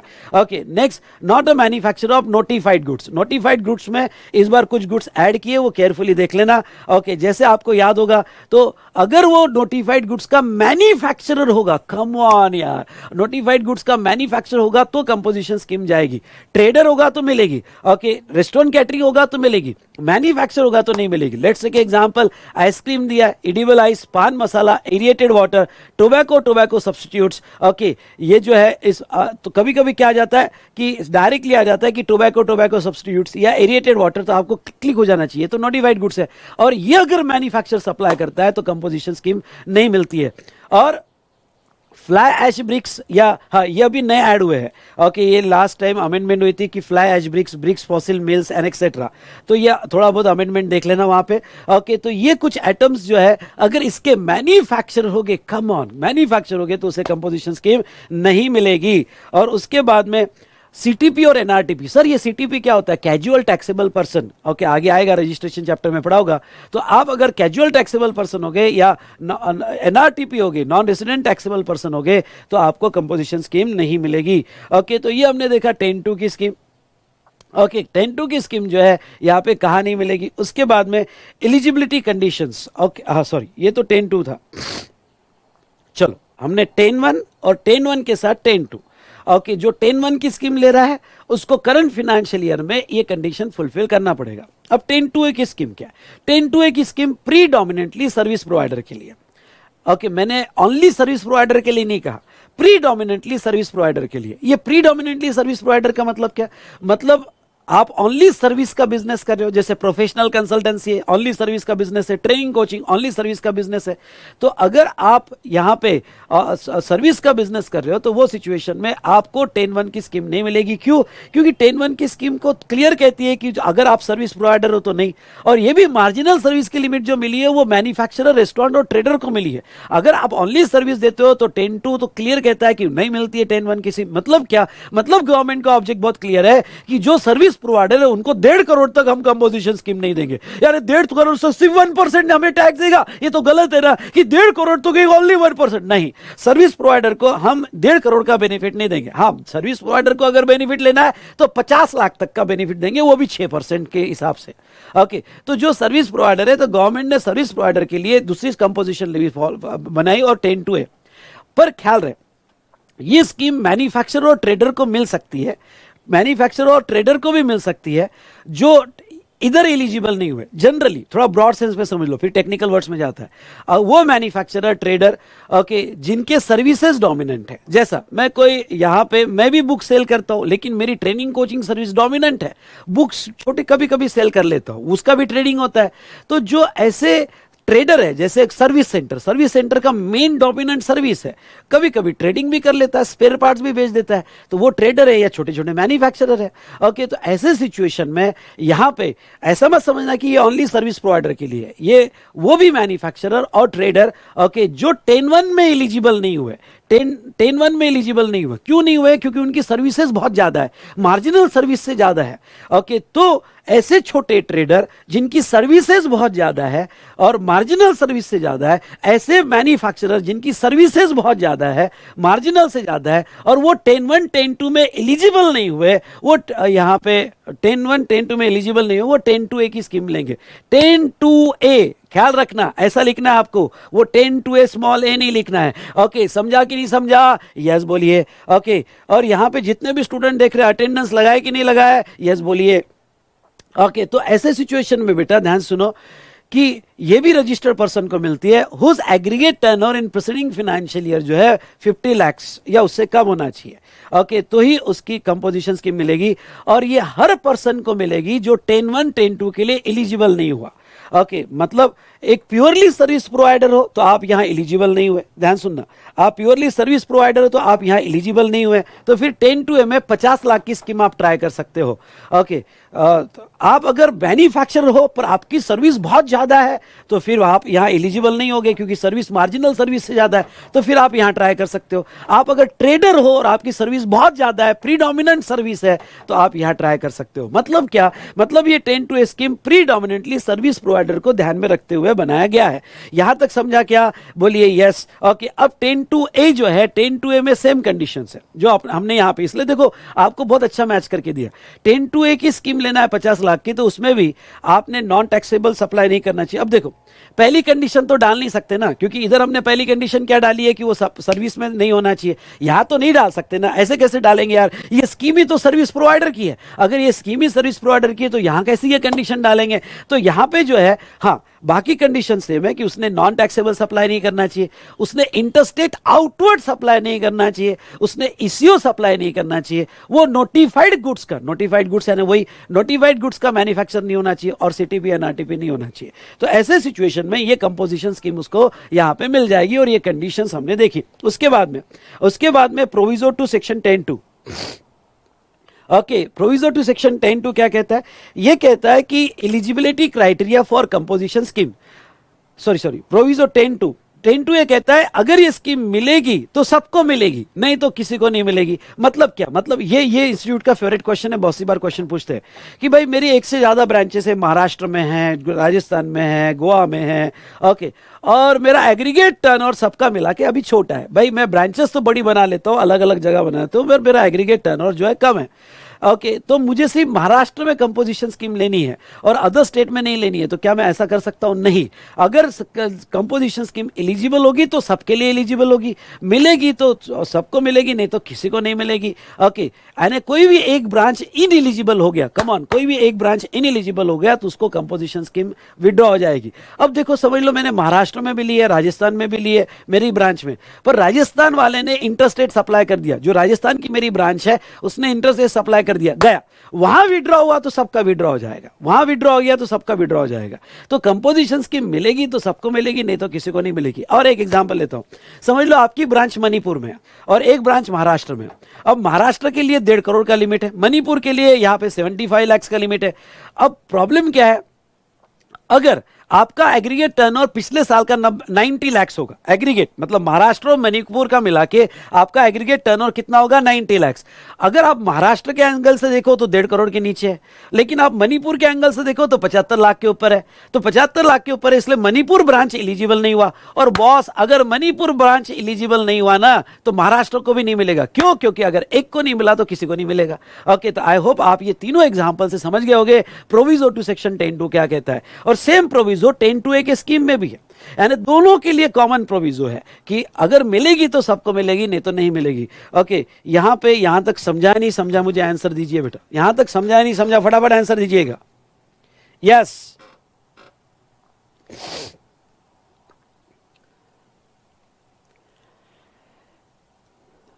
बोलो बेटा, बोलो बोलो बोलो, समझा या नहीं समझा?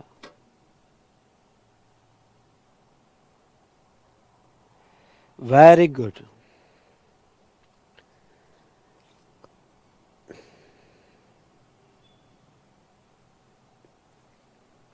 चलो, अब सेक्शन 10(3) क्या कहता है? सेक्शन 10(3) कहता है eligibility criteria for composition scheme. मतलब अगर आपने प्रीसीडिंग फाइनेंशियल ईयर का टर्न और कंडीशन फुलफिल कर दिया, ये स्कीम में या ये स्कीम में कंडीशन अगर आपने फुलफिल कर दिया, तो आपको करंट ईयर में कितने लिमिट तक एलिजिबल होगा कंपोजिशन स्कीम? तो आपको उतना ही, मतलब इन करंट फाइनेंशियल ईयर, ओके, आपकी composition scheme current financial year, आपकी कंपोजिशन स्कीम उस दिन लैप्स हो जाएगी जिस दिन आपका एग्रीगेट टर्नओवर 150 लाख या 75 लाख या 50 लाख खत्म हो जाएगा। मतलब आप करंट ईयर में क्या पूरा साल 1% 5% में दोगे? नहीं, आप जो है करंट ईयर में जो टैक्स दोगे 1.5 करोड़ तक, जिस एग्रीगेट टर्नओवर, एग्रीगेट सारी ब्रांचेस का मिला के 1.5 करोड़ तक या 50 लाख या 75 लाख तक, ओके, आप यहां पे ये रेट में टैक्स दे सकते हो। भाई रेट क्या है कंपोजिशन स्कीम के? ध्यान सुनना, ये बहुत इंपॉर्टेंट है, बहुत इंपॉर्टेंट है। रेट क्या है कंपोजिशन स्कीम के? अगर आप मैन्युफैक्चरर हो तो CGST SGST 0.5 मतलब 1% और 1% ऑफ टर्नओवर इन स्टेट लेना है, क्योंकि आपको स्टेट वाइज टैक्स देना पड़ता है। Catering restaurant 2.5 of turnover in state, और ट्रेडर होगा तो 1% रेट है और 1% ऑफ टर्नओवर ऑफ टैक्सेबल, यहां स्पेशली सुनना, turnover of taxable supply of goods और सर्विसेज इन अ स्टेट और यूनियन टेरिटरी। और आप 10(2) की स्कीम में होगे तो 6% का रेट दिया है। कम ऑन, 10(2) की स्कीम में होगे तो आपको क्या, ओके, 6% का रेट दिया है टर्नओवर इन स्टेट।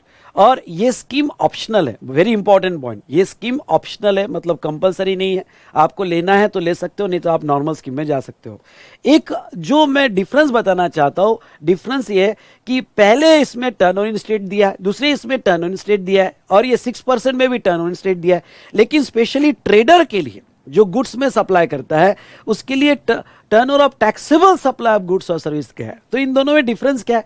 जब भी मैं टर्नओवर इन स्टेट कहूंगा तो आपको taxable supply plus exempt plus nil इसका 1% और 5% निकालना है। यानी उसमें अगर एग्जाम सप्लाई होगा तो वो भी ऐड करना है, नील रेट होगा वो भी ऐड करना है, और उसका 1%। मतलब ये हुआ सर हम ये 1% एग्जाम का भी देंगे। हाँ, अगर आप मैन्युफैक्चरर है, रेस्टोरेंट कैटरिंग है, तो आप तीनों का ऐड करके 1 और 5 दोगे।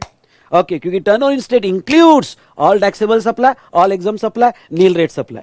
एक्सपोर्ट होगा तो कंपोजिशन स्कीम मिलती नहीं है, क्योंकि एक्सपोर्ट तो इंटरस्टेट है, नॉन टैक्सेबल तो इंटरस्टेट है। हाँ, लेकिन आपका एग्जम्प्ट होगा, ओके, वोनली एग्जम्प्ट या नील रेट होगा, तो वो ऐड कर कर 1% होगा। लेकिन ट्रेडर के केस में, कम ऑन यार, ट्रेडर के केस में, okay, turnover of taxable supply of goods और service in the state, trader के केस में, ओके, आपको एग्जम्प्ट ऐड नहीं करना है, ओके, नील रेट ऐड नहीं करना है, ओनली टैक्सेबल लेना है। आपको लिखना है तो लिख देना यहां पे, डोंट ऐड एग्जम्प्ट और नील, डोंट ऐड एग्जम्प्ट और नील रेट, ये आपको ऐड नहीं करना है। डन। हाँ, अब जो 6% वाला स्कीम है 10(2)(a) का, ओके, वो भी टर्नओवर इन स्टेट का है, उसमें भी टैक्सेबल। टर्नओवर इन स्टेट मतलब जब 6% निकालोगे तो आपको taxable plus exempt plus nil rate, इसका 6% निकालना है। यानी आपको एक ही केस में टैक्सेबल लेना है, वो है ट्रेडर। बाकी सारे केस में आपको taxable plus exempt plus, okay.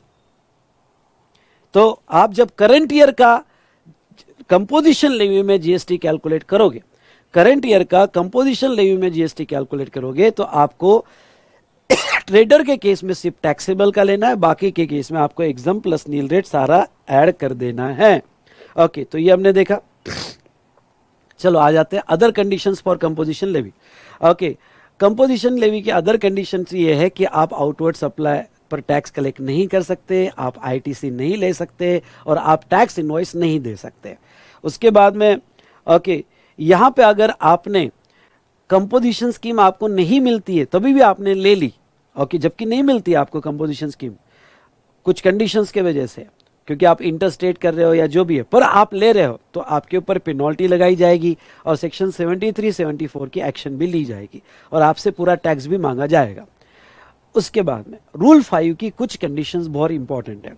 आप बिल ऑफ सप्लाई बनाओगे और बिल ऑफ सप्लाई पे, ओके, आप 10(1) की स्कीम ले रहे हो या 10(2)(a) की स्कीम ले रहे हो, आप बिल ऑफ सप्लाई बनाओगे और बिल ऑफ सप्लाई पे क्लियरली लिखोगे composition taxable pair not eligible for supplies. मतलब आपके इनवॉइस में ये टाइटल होना बहुत जरूरी है, ये लिखा होना जरूरी है, और आप अपने बिजनेस प्रीमाइसेस पे क्लियरली डिस्प्ले में लिखोगे कंपोजिशन टैक्सेबल पर्सन, ये आप क्लियरली लिखोगे।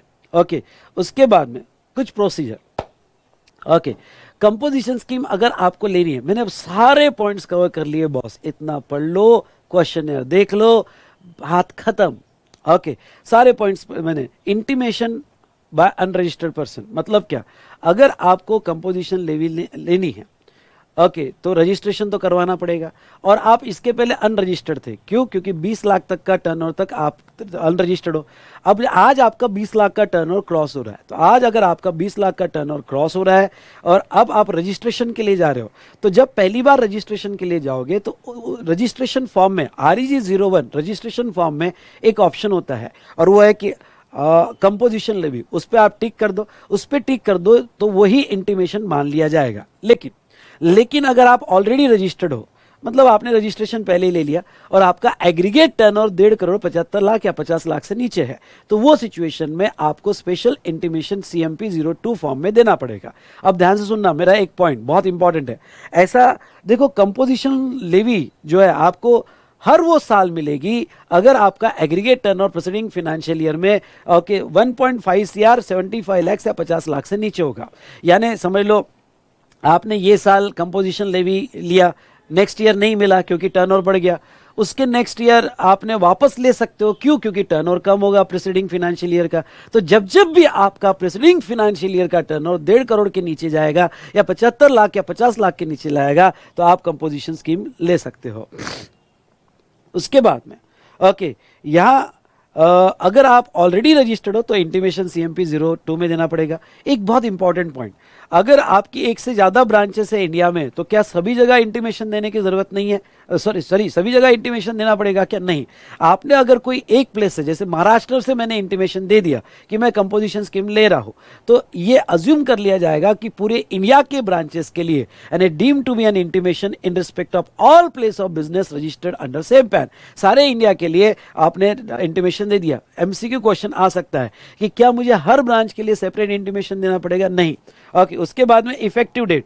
ओके, तो जनरली अगर आपका एग्रीगेट टर्न और प्रीसीडिंग फाइनेंशियल ईयर का 1.5 करोड़ से कम होगा, तो आपको पहले ही यानी ईयर स्टार्ट होने के पहले ही आपको यहां पे इंटीमेशन देनी पड़ेगी और आपको 1 अप्रैल से कंपोजिशन स्कीम लागू हो जाएगी। उसके बाद में वैलिडिटी ऑफ कंपोजिशन स्कीम, जब तक आप सारी कंडीशन फुलफिल करते हो तब तक आपकी कंपोजिशन स्कीम वैलिड रहेगी। पर जैसे ही आपने एग्रीगेट टर्न और क्रॉस कर दिया 150 लाख 50 या 75 या 10(2) की कंडीशन कोई फुलफिल नहीं की, उसी दिन आपकी कंपोजिशन लेवी विड्रॉ कर ली जाएगी। Person ceases to fulfil above condition, तो जैसे ही जो 10(2) की कंडीशन दी है या 10(2)(a) की कंडीशन दी है, जब तक वो फुलफिल करता है ठीक है। जब तक अगर वो यहाँ पे सीजेस टू फुलफिल, यानी अगर उसने कंपोजिशन स्कीम विड्रॉ हो गई तो उसको एक फॉर्म देना पड़ता है CMP 04 में। सर फॉर्म याद करने हैं क्या? नहीं, अगर याद हो जाता अच्छी बात, 7 डेज में देना पड़ेगा। ओके, क्या अब नेक्स्ट पॉइंट है, कंपोजिशन स्कीम से मैं वॉलंटरी बाहर आ सकता हूं क्या? अब मैं कंपोजिशन स्कीम ले लिया, लेकिन अब मुझे ना बाहर आना है कंपोजिशन स्कीम के, क्योंकि मैं एक बहुत बड़ा मशीन खरीद रहा हूं और मुझे ITC चाहिए। तो मुझे ITC चाहिए तो मुझे अब बाहर आना है, या मेरे अब कस्टमर B2B ज्यादा आ रहे हैं। ओके, मुझे बाहर आना है। अभी भी मेरा लिमिट बाकी है, 1.5 करोड़ का लिमिट मिला है, उसमें से 70 लाख का लिमिट मैंने यूज किया है और अभी बाकी 80 लाख का लिमिट बाकी है, पर मुझे बाहर आना है कंपोजिशन स्कीम के।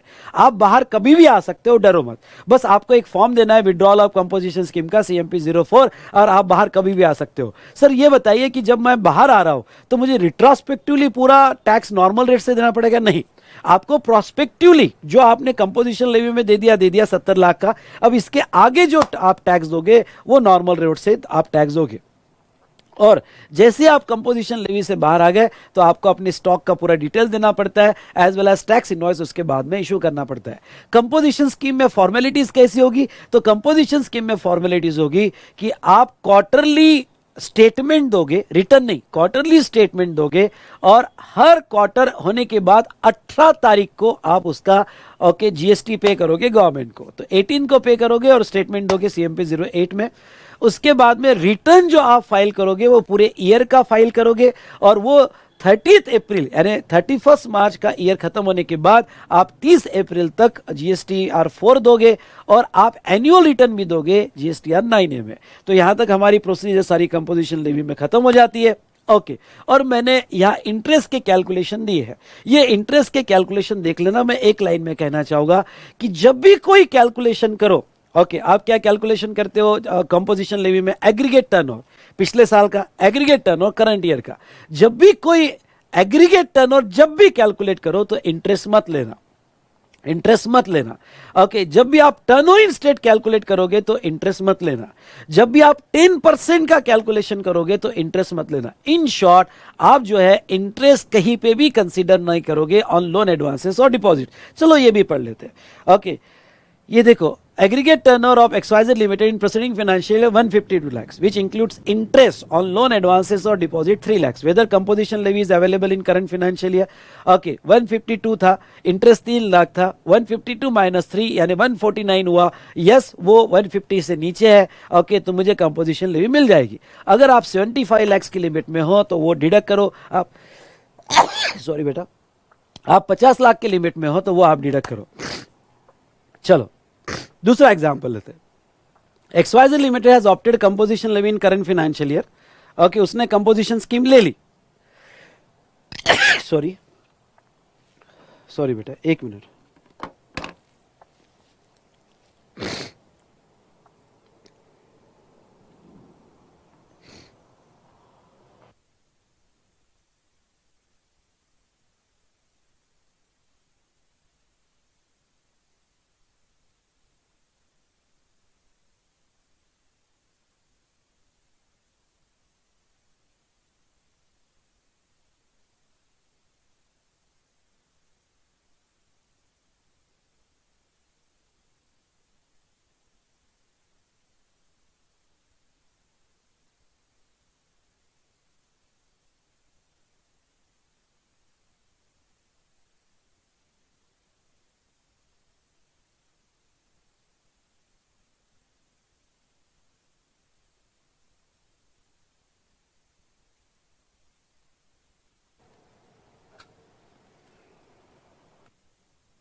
हेलो हेलो हेलो, आवाज आ रही है?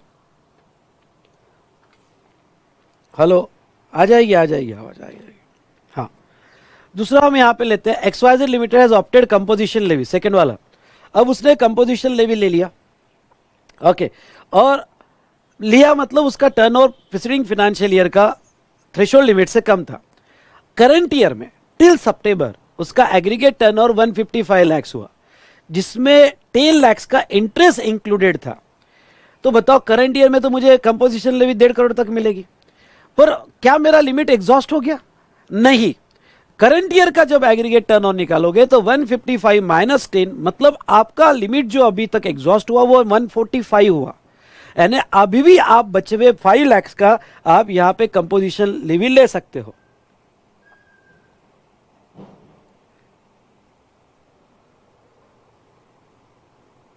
ओके, तो अभी भी आप जो है, यानी जब आप इंटरेस्ट निकालोगे तो प्रीवियस ईयर का aggregate turnover exclude, current year का एग्रीगेट टर्नओवर एक्सक्लूड, डन। उसके बाद में नेक्स्ट क्या है, manufacturer of PQR limited has obtain composition levy in current financial year. Okay, composition levy उसने ले लिया। ओके, अब आगे टैक्सेबल सप्लाई ऑफ गुड्स है 20 lakh, taxable supply of service है 2 लाख, एग्जाम सप्लाई 1 लाख और इंटरेस्ट ऑन लोन और deposit 0.5 lakh. Calculate GST payable. जब आप जीएसटी निकालोगे 1% ऑफ टर्नओवर इन स्टेट, पहली बात तो मैन्युफैक्चरर है तो इसका टैक्सेबल प्लस एग्जाम ऐड करना पड़ेगा, तो 20 गुड्स का लो, सर्विस 2 ले लो, 22 हो गया, एग्जाम भी ऐड करो, एग्जाम यानी क्या, कितना हो गया आपका 23, पर इंटरेस्ट नहीं करोगे।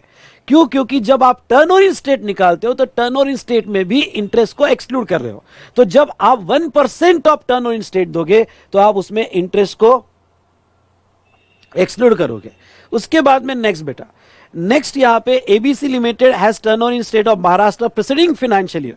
पिछले साल एबीसी लिमिटेड का महाराष्ट्र का टर्नओवर 80 लाख था, turnover include 7 lakh for interest, ये 80 में इंटरेस्ट भी इंक्लूडेड था। Whether ABC limited is eligible for composition levy in current financial year, क्या उसे करंट फाइनेंशियल ईयर में कंपोजिशन लेवी मिलेगी?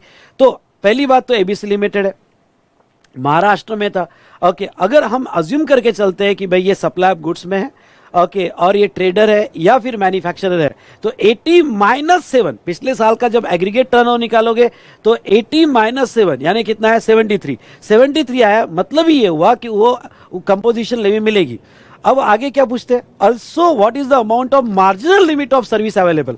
जब आप करंट ईयर का मार्जिनल सर्विस लिमिट निकाल रहे हो तो आप कैसे निकालोगे करंट ईयर का मार्जिनल सर्विस लिमिट? ओके, तो पिछले साल का जो टर्नओवर इन स्टेट था, कितना था आपका टर्नओवर इन स्टेट पिछले साल का, 80 लाख, उसका 10%। पर ख्याल रहे, जब आप पिछले साल का टर्नओवर इन स्टेट लेते हो तो उसमें से इंटरेस्ट एक्सक्लूड करना मतलब 80 माइनस 7 यानी कितना हुआ, 73 का 10% और 5 lakh whichever is higher, वो आपकी मार्जिनल लिमिट की सर्विस होगी।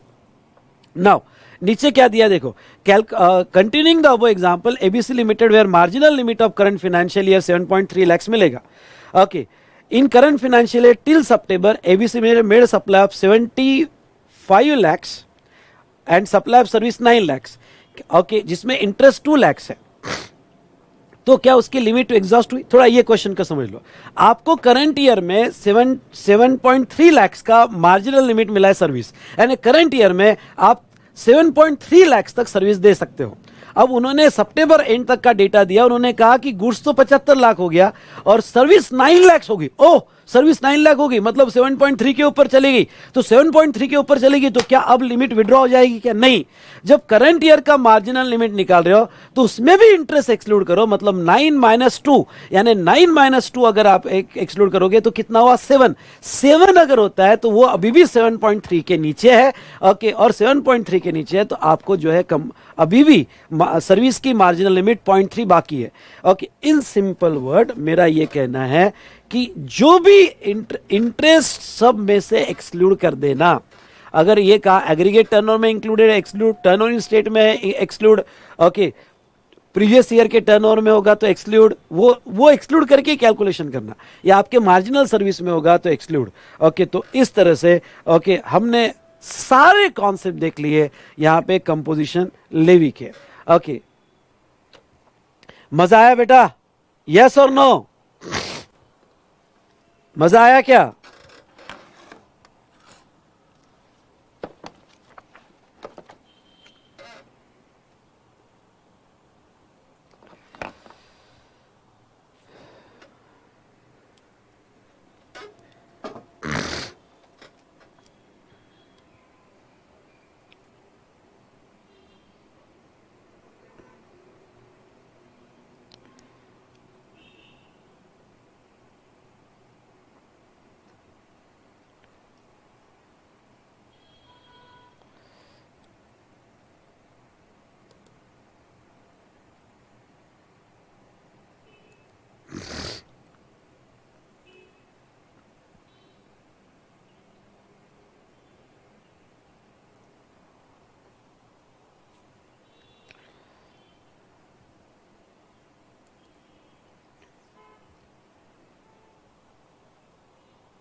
Very good, very good.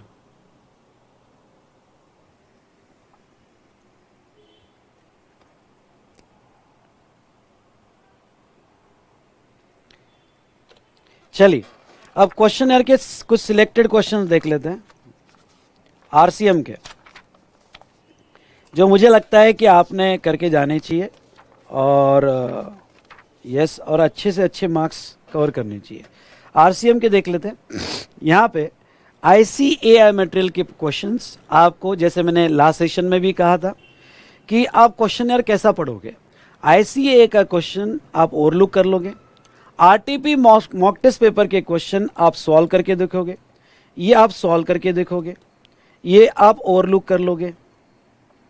Examination question का पैटर्न देख लोगे, मतलब किस तरह से इंस्टीट्यूट आपसे एक्सपेक्ट करती है, तो इसका आप पैटर्न चेक कर लोगे, अप्रोच देख लोगे, और ये आपको करना है तो करो, नहीं करना है तो मत करो।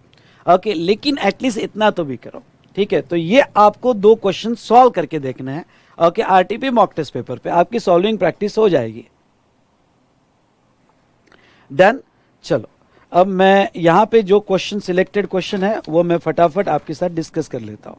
मैं डायरेक्ट क्वेश्चन नंबर 4 पे आ जाता हूँ। क्वेश्चन नंबर 4 पे मुझे लगता है कि इस बार इस पे क्वेश्चन आपको आ सकता है। आरटीपी का क्वेश्चन है May 21 का, और ये शिद्दत से राह देख रहा है कि मैं एग्जाम में आऊँ। ओके, यहाँ पे mister Priyam, a director of Sunmoon Company Private Limited, provided service to a company for remuneration of 1,25,000. Reverse charge, हम कंपोजिशन स्कीम में नहीं, रिवर्स चार्ज का डिस्कशन कर रहे हैं। वो डायरेक्टर है और कंपनी को सर्विस देख रहा है। Briefly answer whether GST is applicable in the below mention independent cases, if yes who is liable to pay GST. Mr. Priyam is an independent director of Sunmoon Company Private Limited and not a employee of the company. देखो, अगर director employ होगा तो schedule 3 लग जाता है, और service provided by employer to employ, sorry service provided by employ to employer GST नहीं आता है। उन्होंने कहा कि डायरेक्टर इंडिपेंडेंट डायरेक्टर है। अगर इंडिपेंडेंट डायरेक्टर है तो वो सिचुएशन में यहाँ पे ओके जीएसटी आएगा, वो एम्प्लॉय नहीं है, और ये केस में कौन सा रिवर्स चार्ज लग जाएगा, और बॉडी कॉर्पोरेट इसका जीएसटी पे करेगा, कंपनी इसका जीएसटी पे करेगी। Next, mister Priyam is an executive director an employ of Sunmoon company private limited. Out of total remuneration amounting to 1,25,000, 60,000 has been declared as a salary. भाई उसको total 1,25,000 मिल रहा है, जिसमें से 60,000 रुपए वो सैलरी डिक्लेयर कर रहा है। Declare as a salary in the books of account of Sunmoon company private limited and subject to TDS of section 192 of income tax act. However 65,000 has been declared separately other than salary, okay, और जिसका TDS वो 194J में declare कर रहा है। तो अब देखो ये तो टीडीएस की प्रोविजन हुई, पर मैं आपको ये बता दूं कि यहाँ पे जो एज अ सैलरी जो 60,000 एज अ सैलरी है जिसका टीडीएस डिडक्ट हो रहा है, एक सीबीआईसी क्लैरिफिकेशन था, तो 65,000 एज अ सैलरी डिक्लेयर हो रहा है, तो वो सिचुएशन में यहाँ पे उसके ऊपर जीएसटी नहीं आएगा। लेकिन जो अदर है ओके उस पर जीएसटी आ जाएगा, जो अदर है वो जीएसटी आ जाएगा, वो सप्लाई माना जाएगा और वो रिवर्स चार्ज में आएगा। अब लिखने का तरीका, ये आरटीपी में देखो इतना लेंदी उन्होंने अपना प्रेजेंटेशन रखा है, देख तो लेते हैं कि कितना प्रेजेंटेशन लेंदी रखा है। ओके, और फिर इसको शॉर्ट में कैसा करना है ये भी जरूर देखना। जैसे उन्होंने शुरुआत कैसी की, लीगल प्रोविजन आरटीपी देखो, पैरा 1 शेड्यूल 3, पैरा 1 शेड्यूल 3 उन्होंने ये कहा कि भाई पैरा 1 शेड्यूल 3 कहता है कि अगर एम्प्लॉय ने एम्प्लॉयर को सर्विस दिया in the course of employment तो जीएसटी नहीं लगेगा। इसलिए service provided by independent director for remuneration in the scope of employ, तो वो शेड्यूल 3 में आता है। तो remuneration to a director in the hands of company, sorry independent director का रेम्यूनरेशन वो शेड्यूल 3 में नहीं आता है। ओके, वो out of the scope of schedule 3 है, इसलिए वो रेम्यूनरेशन पे जीएसटी लगेगा और रिवर्स चार्ज बेसिस पे लगेगा। इसलिए पहले केस में हम आपको ये कंक्लूड करके देते हैं कि जीएसटी लगेगा और सनमून कंपनी उसका जीएसटी पे करेगी स्टेप बाय स्टेप। यानी देखो स्टार्ट कैसे किया, और यही कला होती है कि पहले शेड्यूल 3 एक्सप्लेन किया, ये कहा गया कि वो एम्प्लॉयर टू एम्प्लॉय है, फिर ये कहा गया कि इंडिपेंडेंट डायरेक्टर होने की वजह से ओके यहाँ पे outside the scope of schedule 3 है, इसीलिए ये सप्लाई माना जाएगा, इसीलिए रिवर्स चार्ज बेसिस पे जीएसटी आएगा। ओके, आपकी एक लाइन काम की नहीं है, ऐसे 4 पॉइंट्स आने चाहिए तब जाके मार्क्स मिलते हैं। ओके, अब दूसरा यहाँ पे देखो क्या, अगर जो डायरेक्टर रेम्यूनरेशन जो है एज अ सैलरी डिडक्ट होता है और वो सेक्शन 192 में डिडक्ट होता है, तो वो यहाँ पे ये रिलेशनशिप शेड्यूल 3 में कवर हो जाती है। ओके, यहाँ पे ये सीबीएसई क्लैरिफिकेशन है कि आपका इनकम टैक्स एक्ट में टीडीएस सेक्शन 192 में डिडक्ट होता है ओके सैलरी का, तो आप शेड्यूल 3 में आ जाओगे। और डायरेक्टर रेम्यूनरेशन 194J में डिडक्ट होता है अगर इनकम टैक्स एक्ट में, तो फिर वो जो है प्रोफेशनल फीस है और आप okay outside the scope of schedule 3 रहोगे। अगर outside the scope of schedule 3 रहोगे मतलब आपकी सर्विस सप्लाई है और रिवर चार्ज में टैक्सेबल है। इसलिए आपका कंक्लूजन क्या होगा? कंक्लूजन ये होगा कि 60,000 सैलरी डिक्लेयर हुआ है, वो उस पर जीएसटी नहीं आएगा, पर जो बचा हुआ 65,000 है वो out of the scope of GST है, उसके ऊपर आ जाएगा। तो बेटा ये क्वेश्चन है जो अच्छा क्वेश्चन है, पढ़ के जाना। इसके ऊपर मैं क्वेश्चन एक्सपेक्ट कर रहा हूं, आरटीपी में पूछा गया था। उसके बाद में डायरेक्ट आप क्वेश्चन नंबर 8 पे आ जाओ।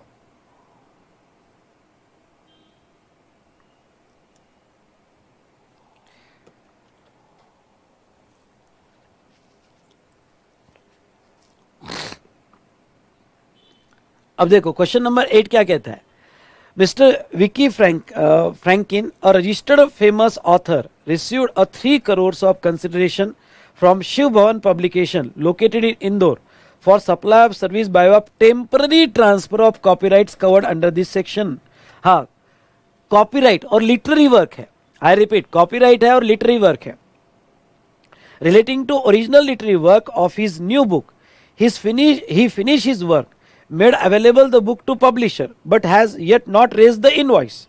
Mr. Vicky Franklin is of view that SBP is liable to pay tax under river charge on the service provided by him।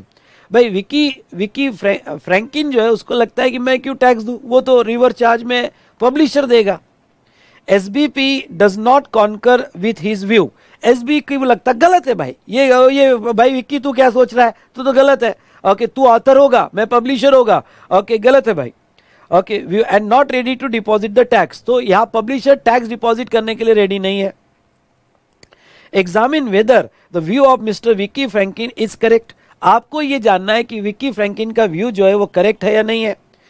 उसके बाद में further, if the view of Vicky Frankin is correct, what is the recourse available with Mr Vicky Frankin to comply with the requirement of GST law as SBP has completely refused to deposit the tax। मतलब क्या, अगर SBP जो publisher है वो देने के लिए ready नहीं है, अब विक्की क्या सोचेगा?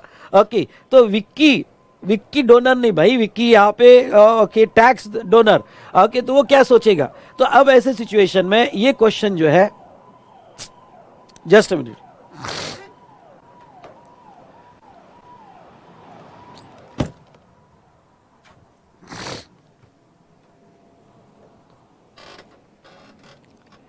तो चलिए अब यहां पे ये क्या सोचेगा। तो ऐसे केस में सबसे पहले उन्होंने सवाल क्या पूछा, सवाल को ढूंढो तो आंसर सही आएगा। उन्होंने पहला सवाल ये पूछा कि भाई मिस्टर विकी फ्रैंकिन ने व्यू लिया है कि भाई एसबीआई लायबल होगा।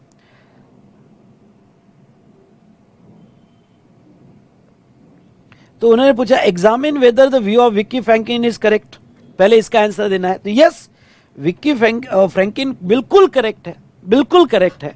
क्यों? क्योंकि डिफॉल्ट ये आएगा कि डिफॉल्ट प्रोविजन ये है कि अगर 9(3) में रिवर चार्ज होगा, ऑथर की सर्विस होगी और कॉपीराइट होगा, तो वो केस में पहले तो ओरिजिनल लिटरेरी वर्क होगा तो रिवर चार्ज लगेगा। लीगल प्रोविजन कि अगर ऑथर सर्विस देता है पब्लिशर को regarding to copyright of original literary work, तो रिवर चार्ज में पब्लिशर लायबल रहेगा, पहला तो वही होगा। इसलिए यहां पे ओके विक्की जो है वो करेक्ट है। तो डिस्कशन और कंक्लूजन क्या आएगा? डिस्कशन ये आएगा कि in given case Vicky temporary transfer copyright of original work to SBP, therefore SBP publisher is liable to pay tax. आपका आंसर ये आना चाहिए, SBP publisher is liable to pay tax. However, SBC has completely refused to deposit the tax on given transaction. Vicky Franklin has option to pay under forward charge. उसके पास option है okay under forward charge subject to 4 condition. उसको GST में registration लेना पड़ेगा, उसको declaration देना पड़ेगा, कि वो फॉरवर्ड चार्ज में दे रहा है, उसको सारी प्रोविजन पूरी करनी पड़ेगी। अगर उसने ऑप्शन लिया तो एटलीस्ट 1 साल ये कंटिन्यू रहेगा और उसको इनवॉइस में डिक्लेयर करना पड़ेगा। अगर बॉस आपने इस तरह से चारों कंडीशन लिखी और इस तरह से प्रेजेंट किया, लिख कर देख लेना बॉस, इस तरह से प्रेजेंट किया तो कौन रोक सकता है आपको मार्क्स लेने के लिए। आपका प्रेजेंटेशन बहुत इंपॉर्टेंट है, लीगल प्रोविजन क्या कहती है, उसके बाद में पब्लिक हमारे डिस्कशन और कंक्लूजन क्या है, और क्या वो फॉरवर्ड में आ सकता है क्या। इतना बढ़िया लिखो ना यार कि पढ़ने वाला भी मंत्रमुग्ध हो जाए कि क्या लिखा बॉस आपने। यहाँ पे नेक्स्ट आप आ जाइए 10th नंबर पे, 10th नंबर पे आ जाओ फटाफट। सिक्योरिटी सर्विस का लेना है मुझे। सिक्योरिटी सर्विसेज देखो, द प्रोफेशनल सिक्योरिटी पुणे अच्छा है, पढ़ के जाना, ये प्रॉब्लम आ सकता है एग्जाम में, क्योंकि अभी तक इसके ऊपर कोई सवाल नहीं है और मैंने अब ये क्वेश्चन वो कवर कर रहा हूं जिसके ऊपर कोई सवाल अभी तक नहीं पूछा है।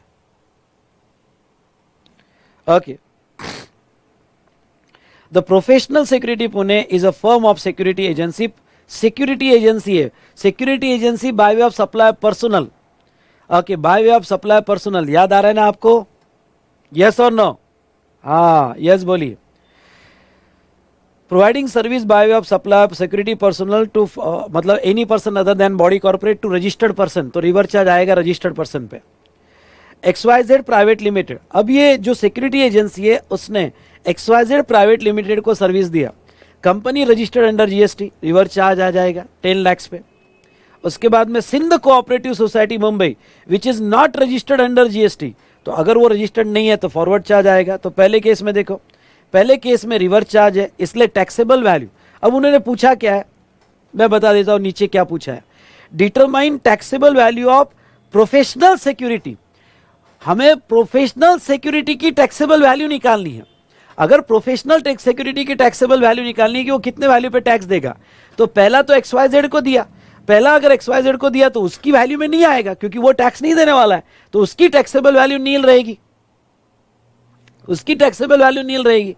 दूसरा बेटा वो अनरजिस्टर्ड है तो फिर फॉरवर्ड चार्ज में आएगा, फॉरवर्ड चार्ज में आएगा तो कौन टैक्स देगा? प्रोफेशनल सिक्योरिटी देगा, प्रोफेशनल सिक्योरिटी देगा तो 8 लाख उसकी टैक्सेबल वैल्यू हुई। चलो अब तीसरा क्या कहते हैं, department of central government located in Bangalore which has taken a registration of CGST Act only for the purpose of deducting tax under section 51 and not making any taxable supply of goods or service valuing 12 lakhs। ठीक है, ये नहीं पूछेंगे आपको, पर government department ने, अगर ध्यान सुनिएगा, गवर्नमेंट, ये भी एक्सेप्शन है, अगर गवर्नमेंट डिपार्टमेंट को सिक्योरिटी सर्विस दी और वो ओनली टैक्स डिडक्शन के लिए रजिस्ट्रेशन लेते हैं तो वो सिचुएशन में रिवर्स चार्ज नहीं, वो सिचुएशन में फॉरवर्ड चार्ज अप्लाई होगा। ये अभी सिर्फ मेरे साथ पढ़ लो, वो फॉरवर्ड चार्ज होगा और फॉरवर्ड चार्ज में सिक्योरिटी एजेंसी पे आएगा। अगर ये सर्विसेज गवर्नमेंट डिपार्टमेंट को दी जो ओनली TDS के लिए रजिस्टर्ड है तो रिवर्स चार्ज नहीं, फॉरवर्ड चार्ज लगेगा। पुणे म्युनिसिपल कॉर्पोरेशन को दिया for the purpose of making taxable supply, service 4 lakh जो GST में रजिस्टर्ड है, तो अगर जो ऑलरेडी GST में रजिस्टर्ड है और कॉर्पोरेशन होगी और वो TDS के लिए नहीं, नॉर्मल होगा, तो वो केस में रिवर्स चार्ज। ये दोनों केस नहीं भी समझ में आई तो चलेगा, नहीं भी आई तो समझ लेना। अगर आपने गवर्नमेंट या लोकल बॉडी को सर्विस दी और वो ओनली TDS के लिए रजिस्टर्ड होगी तो फिर रिवर्स चार्ज अप्लाई नहीं होगा, फॉरवर्ड। लेकिन वो नॉर्मल रजिस्टर्ड है तो फिर रिवर्स चार्ज अप्लाई हो जाएगा। नहीं समझ में आएगा होगा, ठीक है, रहने दो। मिस्टर अल्ताफ को दिया from Gujarat, registered under section 10, ये भी उसका एक्सेप्शन है। अगर आपने कोई ऐसे रजिस्टर्ड पर्सन को दिया, सुनो, आपने ऐसे रजिस्टर्ड पर्सन को दिया जो कंपोजिशन डीलर है, तो वहां रिवर्स चार्ज नहीं, वहां फॉरवर्ड चार्ज होगा। ये इंपॉर्टेंट है, आ सकता है, ठीक है। अगर कोई भी person other than body corporate ने सर्विस दिया और रजिस्टर्ड को दिया तो रिवर्स चार्ज है, पर उसका एक एक्सेप्शन है। अगर आपने कंपोजिशन डीलर को दिया तो वहां रिवर्स चार्ज नहीं, वहां क्या लग जाएगा बेटा? फॉरवर्ड चार्ज लग जाएगा और प्रोफेशनल कोरियर टैक्स देगा। उसके बाद में next, service provided to star industry limited USA। अब ये USA में मतलब नॉन टैक्सेबल टेरिटरी में, और नॉन टैक्सेबल टेरिटरी में तो फॉरवर्ड चार्ज में ही टैक्स लगेगा, फॉरवर्ड चार्ज में ही टैक्स लगेगा, और उसके रीजंस यहाँ पे दिए है। तो ये क्वेश्चन अच्छा क्वेश्चन है, पढ़ के जाना। गवर्नमेंट वाला नहीं भी समझ में आया तो छोड़ देना, वो आपको नहीं पूछेंगे। उसके बाद आ जाओ आप डायरेक्टली क्वेश्चन नंबर 13 पे, क्वेश्चन नंबर 13 पे आ जाओ। अब क्वेश्चन नंबर 13 क्या कहता है? State the person liable to pay GST in following independent cases provided recipient is located in a taxable territory. Service supplied by recovery agent to car dealer. ओहो, reverse charge कब लगता है भाई? Reverse charge अगर recovery agent service दे रहा है और वो बैंकिंग या यहाँ पे एनबीएफसी को दे रहा है. रिकवरी एजेंट अगर बैंकिंग या एनबीएफसी या एफआई को सर्विस दे रहा है तो रिवर चार्ज है. ये रिकवरी एजेंट बैंक को दे रहा है क्या? नहीं, ये कार डीलर को दे रहा है. ओके, ये जो है कार डीलर को दे रहा है, तो यार रिवर चार्ज अप्लाई नहीं होगा. ये आईसीएस स्टडी मटेरियल का है. अच्छा क्वेश्चन है. Security service provided by of supply of security personnel provided to registered person. Oh no doubt, अगर सिक्योरिटी सर्विस जिसमें पर्सनल सप्लाई किए जा रहे हैं, ओके, तो वो केस में यहां पे रिवर चार्ज होगा. पर आपने यहां नोट दे देना, we assume that service is provided by person other than body corporate. Provided by person other than body corporate to registered person, तो यहां रिवर चार्ज अप्लाई होगा. वो आपने यहां पे बिल्कुल एजम्पशन दे देना. तो लिखने का तरीका देखो, पहले लीगल प्रोविजन लिखी गई. लीगल प्रोविजन में मैंने लिखा कि service provided by any person other than body corporate to registered person, तो वहां registered person in a taxable territory, taxable territory मतलब इंडिया, तो ऐसे एक सिचुएशन में यहां पे रिवर चार्ज लगेगा और रिसिपिएंट पे लायबिलिटी आएगी. चलिए, उसके बाद में आप आ जाइए क्वेश्चन नंबर 16 पे. क्वेश्चन नंबर 16 पे आ जाइए.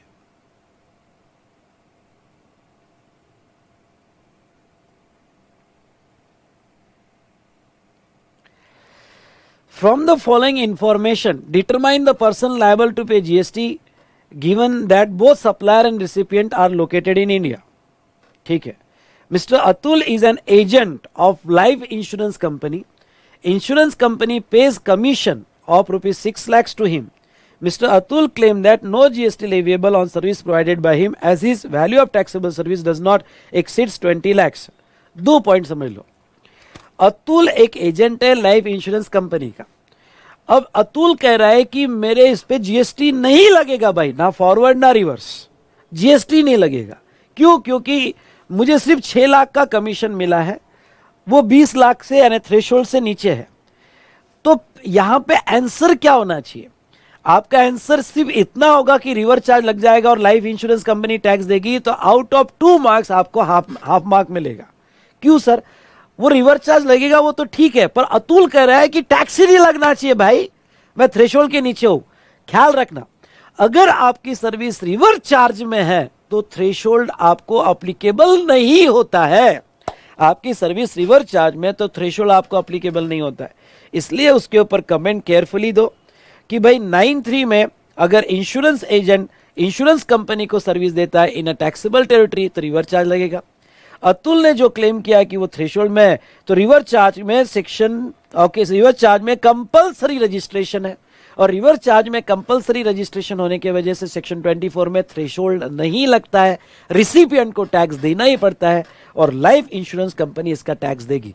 ये बहुत जरूरी है लिखना, इस पे मार्क्स है कि threshold limit is not applicable, reverse charge में रिसिपिएंट पे लायबिलिटी आती है.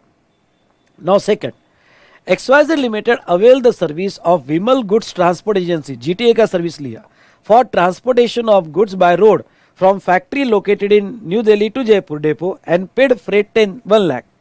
अब ये केस स्टडी में ये नहीं दिया है कि भाई वो 12% वाला ऑप्शन ले रहा है या 5% वाला. क्या लिखे? फॉरवर्ड लिखे या रिवर्स लिखे? जीटीए सर्विस दे रहा है XYZ लिमिटेड को.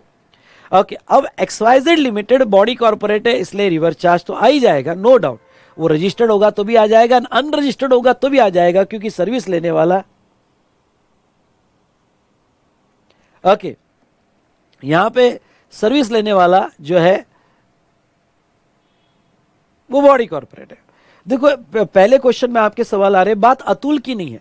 अतुल कह रहा है कि यहां टैक्स कोई नहीं देगा, ओके, ना इंश्योरेंस कंपनी देगी, तो वो इंश्योरेंस कंपनी के लिए रिवर चार्ज आ जाएगा बेटा, कंपल्सरी रजिस्ट्रेशन है. अब यहां पे बड़ा इंफॉर्मेशन क्लियर नहीं है कि जीटीए क्या कर रहा है 12% वाला नहीं. तो फिर यहां आप जब भी इंफॉर्मेशन क्लियर ना हो तो आप डिफॉल्ट रिवर चार्ज लेके चलो. ओके, जब भी इंफॉर्मेशन क्लियर ना हो तो आप डिफॉल्ट रिवर चार्ज लेके चलो और नीचे नोट डाल देना, we assume that GTA is not opting for 12% GST. Okay, तो हाँ, तो ऐसे केस में मैंने क्या किया, मैंने ये किया कि भाई जीटीए होगा तो लॉ ये कहता है कि अगर वो 5% विदाउट आईटीसी लेता है तो रिवर्स चार्ज है, 12% विद आईटीसी लेता है तो फॉरवर्ड चार्ज है। मैं अज्यूम कर रहा हूं कि जीएसटी 5% में, ये आपने डिफॉल्ट एजम्पशन लेना, ओके, और वो एजम्पशन लिख भी देना 5% है। तो ऐसे केस में कौन, तो जीटीए जो है, ओके, जीटीए अगर सर्विस एक्सवाइजेड को ले रहा है तो एक्सवाइजेड बॉडी कॉर्पोरेट है, रिवर्स चार्ज में जो फ्रेट पे कर रहा है वो यहाँ पे जीएसटी देगा। Now next, Ranka jewellers limited paid 50 lakhs for sponsorship service of Miss India beauty pageant. Sponsorship service any person, अब मिस इंडिया ब्यूटी पेंजेंट हुआ है और वो सर्विस रांका ज्वेलर्स को दे रहा है, तो यहां पे ओके, कोई भी पर्सन अगर सर्विस बॉडी कॉर्पोरेट को दे, रांका ज्वेलर्स सर्विस लेने वाला है और मिस इंडिया ब्यूटी पेंजेंट ये सर्विस देने वाला है, कोई भी पर्सन अगर बॉडी कॉर्पोरेट या फर्म को दे तो ये केस में यहां पे रांका ज्वेलर्स बॉडी कॉर्पोरेट पे रिवर्स चार्ज में टैक्स आएगा। Next, legal service provided by VHB and company partnership firm of new Delhi to Tata motors Mumbai. अब अगर individual advocate, firm of advocate या सीनियर एडवोकेट बिजनेस एंटिटी को सर्विस देती है तो रिवर्स चार्ज है, तो ये केस में भी रिवर्स चार्ज लग जाएगा।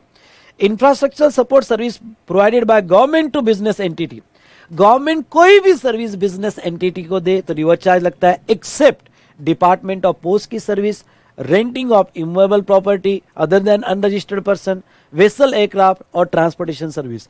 तो ये इंफ्रास्ट्रक्चर सपोर्ट सर्विस है, कोई भी सर्विस अगर गवर्नमेंट यहां पे बिजनेस एंटिटी को देती है तो रिवर्स चार्ज लगेगा। Renting of immovable property service provided by government to unregistered business entity, ख्याल रहे, अगर renting of immovable property registered person को दे तो फॉरवर्ड चार्ज है बाय गवर्नमेंट, और अगर रेंटिंग ऑफ इमूवेबल प्रॉपर्टी अगर अनरजिस्टर्ड को दे, sorry, renting of immovable property registered को दे तो रिवर्स चार्ज है, और renting of immovable property by government okay ये अनरजिस्टर्ड को दे तो फॉरवर्ड चार्ज है। तो आखिरी वाले केस में ओके अनरजिस्टर्ड है तो आरसीएम नहीं बेटा, renting of immovable property registered को दिया तो रिवर्स है और अनरजिस्टर्ड को दिया तो फॉरवर्ड चार्ज है।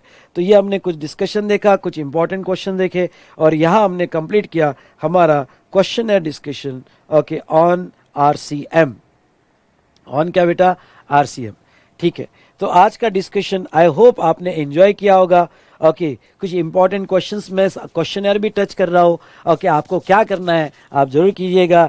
इस बार जीएसटी में हम अच्छे से अच्छे मार्क्स लेके रहेंगे, टैक्सेशन अबो 80 मार्क्स में आपका कॉन्फिडेंस सुपर बूस्ट कर दूंगा। So thank you to all of you. चलिए आज पढ़िएगा। ओके, नेक्स्ट कंपोजिशंस के लेवी के क्वेश्चंस हम नेक्स्ट इसमें देखेंगे, नेक्स्ट सेशन में देखेंगे। कल सेशन होगा, प्रोबेबली कल सेशन जो है वो 3 घंटे का होगा, प्रोबेबली कल सेशन जो है वो 3 घंटे का होगा मॉर्निंग में। डन, ओके, और लॉ का सेशन जो है बाद में होगा। बाकी सारे स्टूडेंट को मैं ये कह दूं कि यहाँ पे सारे स्टूडेंट समझ लो, सारे रैपिड रिवीजन क्लासेस यहाँ पे कॉस्टिंग का बाय दर्शन टंडालिया सर, ओके, उसके बाद में ऑडिट जो बाय रवि टावरी सर, और उसके बाद में एफएम बाय ओके प्रशांत सर। सारे रैपिड रिवीजन बैचेस चालू हो चुकी है, इसका ज्यादा से ज्यादा फायदा लो। फर्स्ट टाइम हमने ये रैपिड रिवीजन ऑफ वर्थ ₹25,000 आपके लिए जो है फ्री दिया है, क्योंकि इस बार ओके सारे बच्चों का रिजल्ट जो है ओके मतलब रिजल्ट कम लगा है, और बहुत सारे ऐसे बच्चे हैं जो पढ़ाई करके भी रिजल्ट की वजह से अनफॉर्चुनेट रहे। हमारे तरफ से अब आपको पूरा सपोर्ट मिलेगा, आने वाली एग्जाम आपकी होगी, इस बार पूरी जान लगा दो। और यस बेटा, यहाँ पे कंटिन्यू रहेगा। इसके बाद 9:30 को लॉ चालू होगा, आज लॉ का सेशन है। और आपको एक बात कह दूं कि कल लॉ का सेशन नहीं रहेगा, परसों लॉ 3 घंटे हो सकता है। ओके, कल मैं लूंगा ओके यहाँ पे मॉर्निंग में, फिर मैं यहाँ पे 8th, 9, 10 और 11 अवेलेबल नहीं हूं, पर कुछ रिकॉर्डेड सेशन मैं आपको देके जाऊंगा। ओके, और क्वेश्चन है डिस्कशन बाद में कवर कर लूंगा। कल मैं प्रेस्टीज भी आ सकता हूं, मैं ग्रुप में अपडेट कर दूंगा। कल का चैप्टर मैं टेलीग्राम ग्रुप में अपडेट करूंगा, अगर आपने टेलीग्राम ग्रुप में ज्वाइन किया होगा तो, ठीक है, या मैं इंस्टा पे अपडेट कर दूंगा, आप इंस्टा पे ज्वाइन हो सकते हो। मेरा इंस्टा है CA_विशाल_भट्टड़। अभी सोशल मीडिया ज़्यादा मत यूज़ करना, लेकिन मैं ये इंस्टा पे डाल दूंगा, आप फटाफट ये इंस्टाग्राम ज्वाइन कीजिएगा अगर आपने ज्वाइन नहीं किया होगा तो। कल क्या लेने वाला हूं मैं बताता हूं, ठीक है। प्रोबेबली इनवॉइस चैप्टर लूंगा कल मैं। डन, चलो यहां रुकते हैं। आज लॉ होगा, कल नहीं होगा लॉ। मैं कल 3 घंटे लूंगा, परसों शिवम सर 3 घंटे लेंगे। सेक्शन नंबर बेटा याद रहते हैं तो ठीक। इनवॉइस चैप्टर पढ़ के आओ कल, इनवॉइस, हाँ सारे लोग इनवॉइस चैप्टर पढ़ के आओ, एक और लुक करके आओ तो आपको बहुत अच्छे समझ में आएगा। इनवॉइस चैप्टर पढ़ के आओ और नेक्स्ट ई वे बिल पढ़ के आओ। ई वे बिल में कल इनवॉइस और ई वे बिल लूंगा। कल की क्लास यूट्यूब पे होगी, बाद में बाकी की हम साइट पे लेंगे। कल इनवॉइस और ई वे बिल पढ़ के आओ,